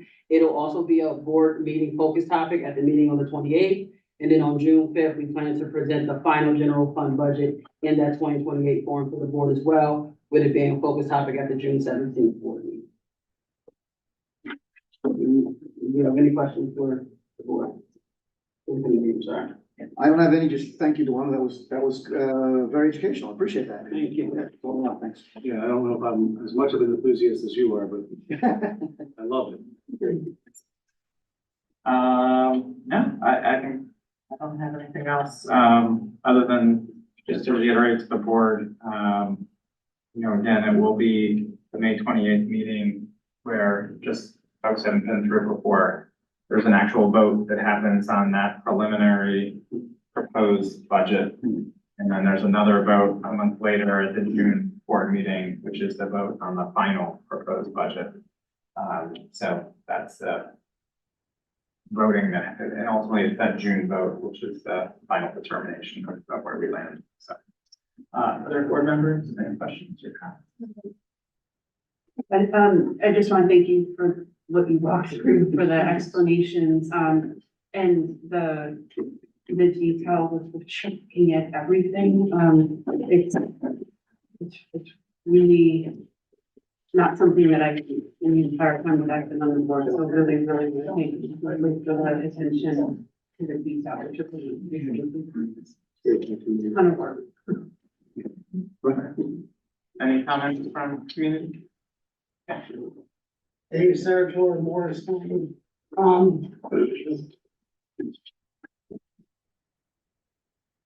I feel like I need to read this quote so I don't screw it up.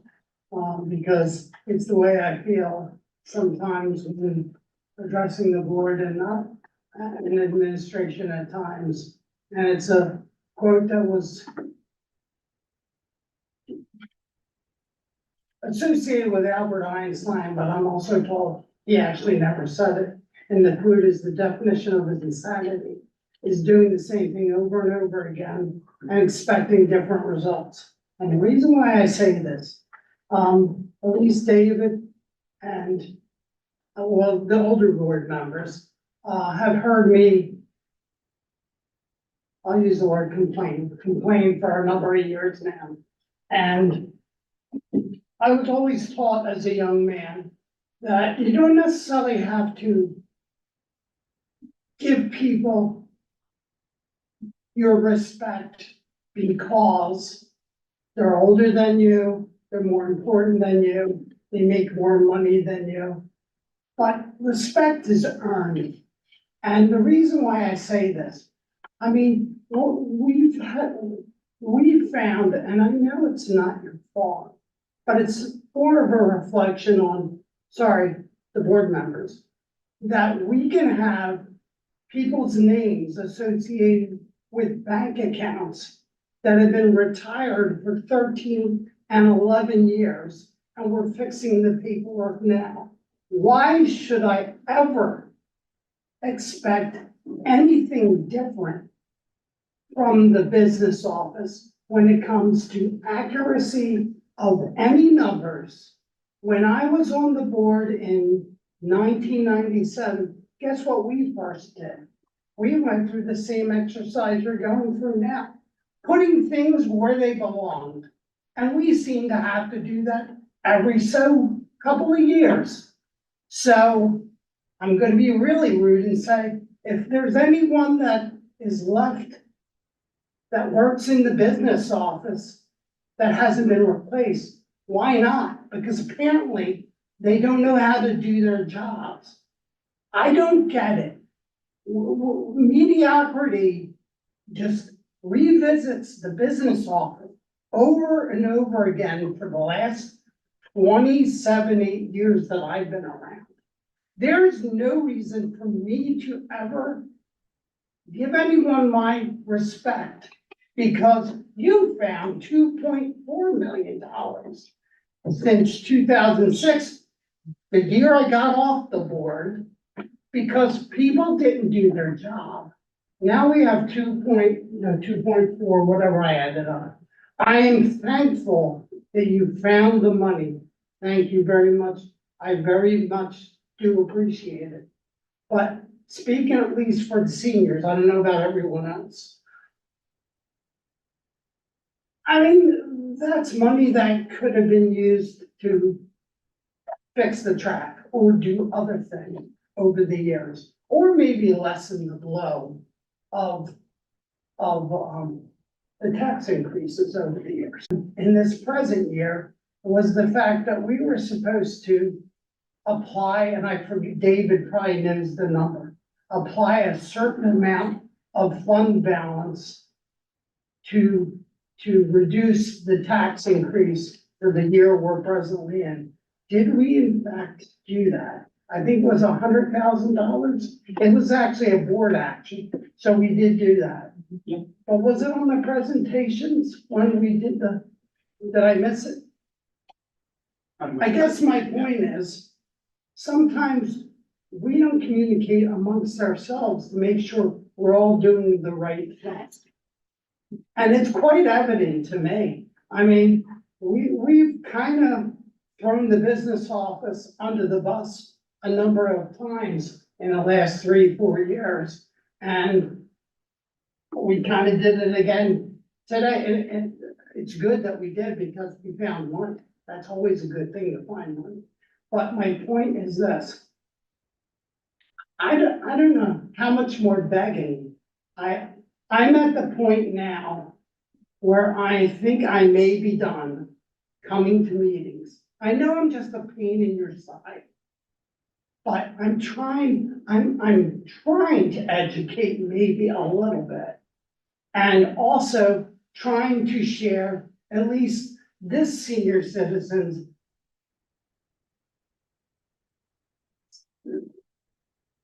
Not my status, my feelings on how all our monies are spent. And I'm serious about the high school. If we need a 70 million, 80 million, whatever the number is. Okay, let's present it, let's do it, let's give it to the public. Let's let them say yay, and if they say yay, awesome, we're doing it. And we've all bought into it.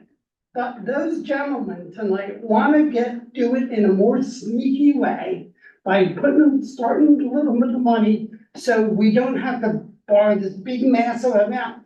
Because God forbid, we have to go to the public and ask their permission like they're morons. Give them an opportunity to show you what they're made of. And if you give them a compelling argument that we need to do something, they will vote for it. But what you do is you work around it, you sneak it in the numbers, and to me, it's wrong. It was not the intent of the law. The law sucks the way it was written. But you're not accountable. You're not accountable. And we have 18 million, now we have, I think, $20 million that's laying around. And the more money that the school district holds on to with not a definite intent to spend is money, I fear, I'm not suggesting anyone will do it here. The potential is there for someone to embezzle, someone to steal it. We took names off of accounts that people apparently have the ability to sign things still 13, 14, however many years later. I'm not suggesting those people, because I knew them, I hired them, would ever do that. But suppose it was someone that you fired that might not have been that good a person, and they're still on the books, and they walked out with some blank checks. I mean, earn my respect, and I will treat you with the respect that you deserve. I'm not gonna give it to you because you're the superintendent, because. I don't want you, well, hold on, don't point me out, I don't need that, No, okay? I'm just saying in general, because of someone's position or authority. I try to earn, sometimes I don't, but if you don't want me to come, if you're not gonna listen, you don't even share your thoughts of what I said. We hear everything you say and have spent a lot of time listening, and I think everyone. Well, I don't know that because no one talks to me. Well, we respond to you when you communicate, you make statements and we hear that, you send emails. Not the greater philosophical type question. I think that we are happy to hear your thoughts and But comments, and we create an opportunity for that. I'm at the point now where I'm worn out. I feel like no one's listening. No one seems, at least in my estimation, cares. I mean, you're entitled to your opinion. I can tell you that people are listening. Yeah, well, that's good. Thank you for saying that. But I'm just, you can tell I'm frustrated. And we've been revisiting the same problem. And when you two leave, like you'll retire someday or go to another school district, what prevents this from starting all over again? And the community gets screwed because the books aren't quite right, and we really don't know what we're doing. But I can That's share the that board's it was the priority of the school board when we hired Dr. Marseille to put systems in place that didn't exist. And that's all I can tell you, is that that was a very high priority as we went through that process. That is a process that we continue to collaborate with the administration on. There were not processes in place. And it is Well, I what it is. believe they were there. Okay, Once believe upon they a were. time, they, not when we This is why joined, we're in the I don't know, position I can't speak to 10 years ago, 20 years ago. What I can No, tell you no. is, And I can't blame you for that. yeah, when I joined the board, there were not processes in place, and it became Well, a they actually priority. were there. I think we just weren't familiar with Okay, it. I appreciate that. I would just like to say thank you to both of you, because I think that this whole idea of like respect, I think we can be congenial and respectful. And I think that that was pretty confrontational and actually slightly offensive to Ms. Mosley and Dr. Marseille. So I would like to thank you for the work you do, and it is appreciated. So I'll say this, right? I live in this community. Yes. I was given a task to do certain things. Though I'm not the person who rates myself, I think I'm doing a pretty good job, but we'll determine that every single year. There are things that haven't happened here a very long time. And it's not just about finance. So there are people on the other side of the aisle that you don't come to meetings to that share the same concern around curriculum instruction, around other items as well, right? So 2.5 years in the position, 6 months in the position. I'm attempting not to throw anybody under the bus who was here before me, because I respect the role they played and the decisions they made based on the facts that they have.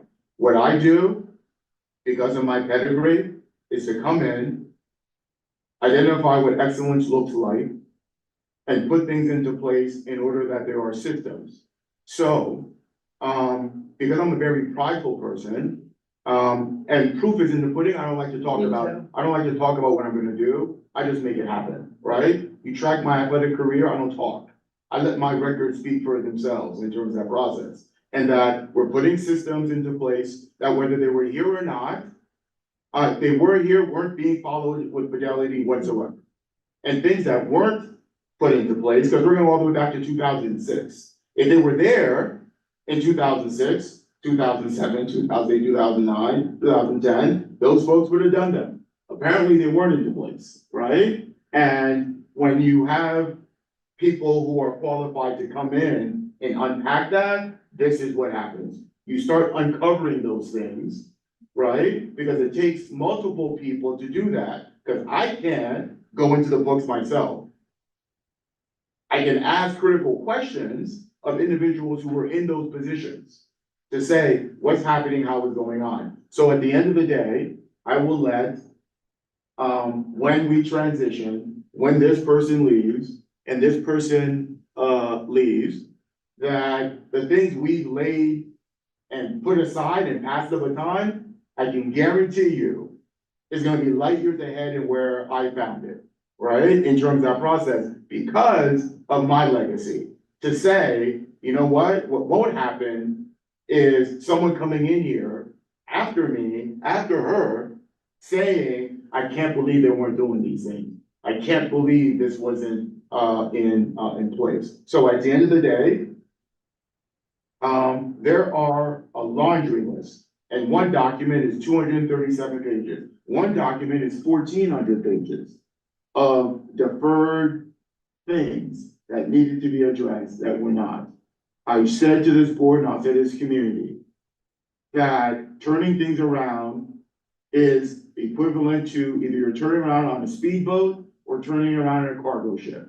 And certain things, because they haven't been done, unfortunately to the community members who want justice now and justice delayed and justice denied, at the end of the day, I'll quote that one for you too, sir, is that I only have an infinite amount of time and resources to try to attack these things. At the end of the day, we should be doing backflips with the fact that since 2006, individuals in position were not completing the proper reports. That's a lot of people in a lot of positions. Yes, could it have helped smaller amounts incrementally would have offset certain smaller projects? Yes. If this individual didn't dig the way in which I would wish others did when I asked the same question, we would have probably found it a lot, well, a year before, right? As opposed to, hey, Dewana, what's going on here? So we found those funds and we continue to find areas where that And I is. did thank her for that. Yes. I truly do thank you for that. I Any guess other- my point is history. And it was not my intent to be disrespectful, but my frustration is obvious, I believe. And I feel like I'm not getting through at times. If I am great, the proof will be in the pudding. We also may have different philosophies on taxation and stuff, and I live with a board that was quite evident too. But I'm just trying to share my thoughts from the past and advocate for the taxpayers. If our tax bills can be a little less, but we still provide a great program, that's the goal. And I'll end it there. Any other comment? Okay. All right, thank you. Thank you.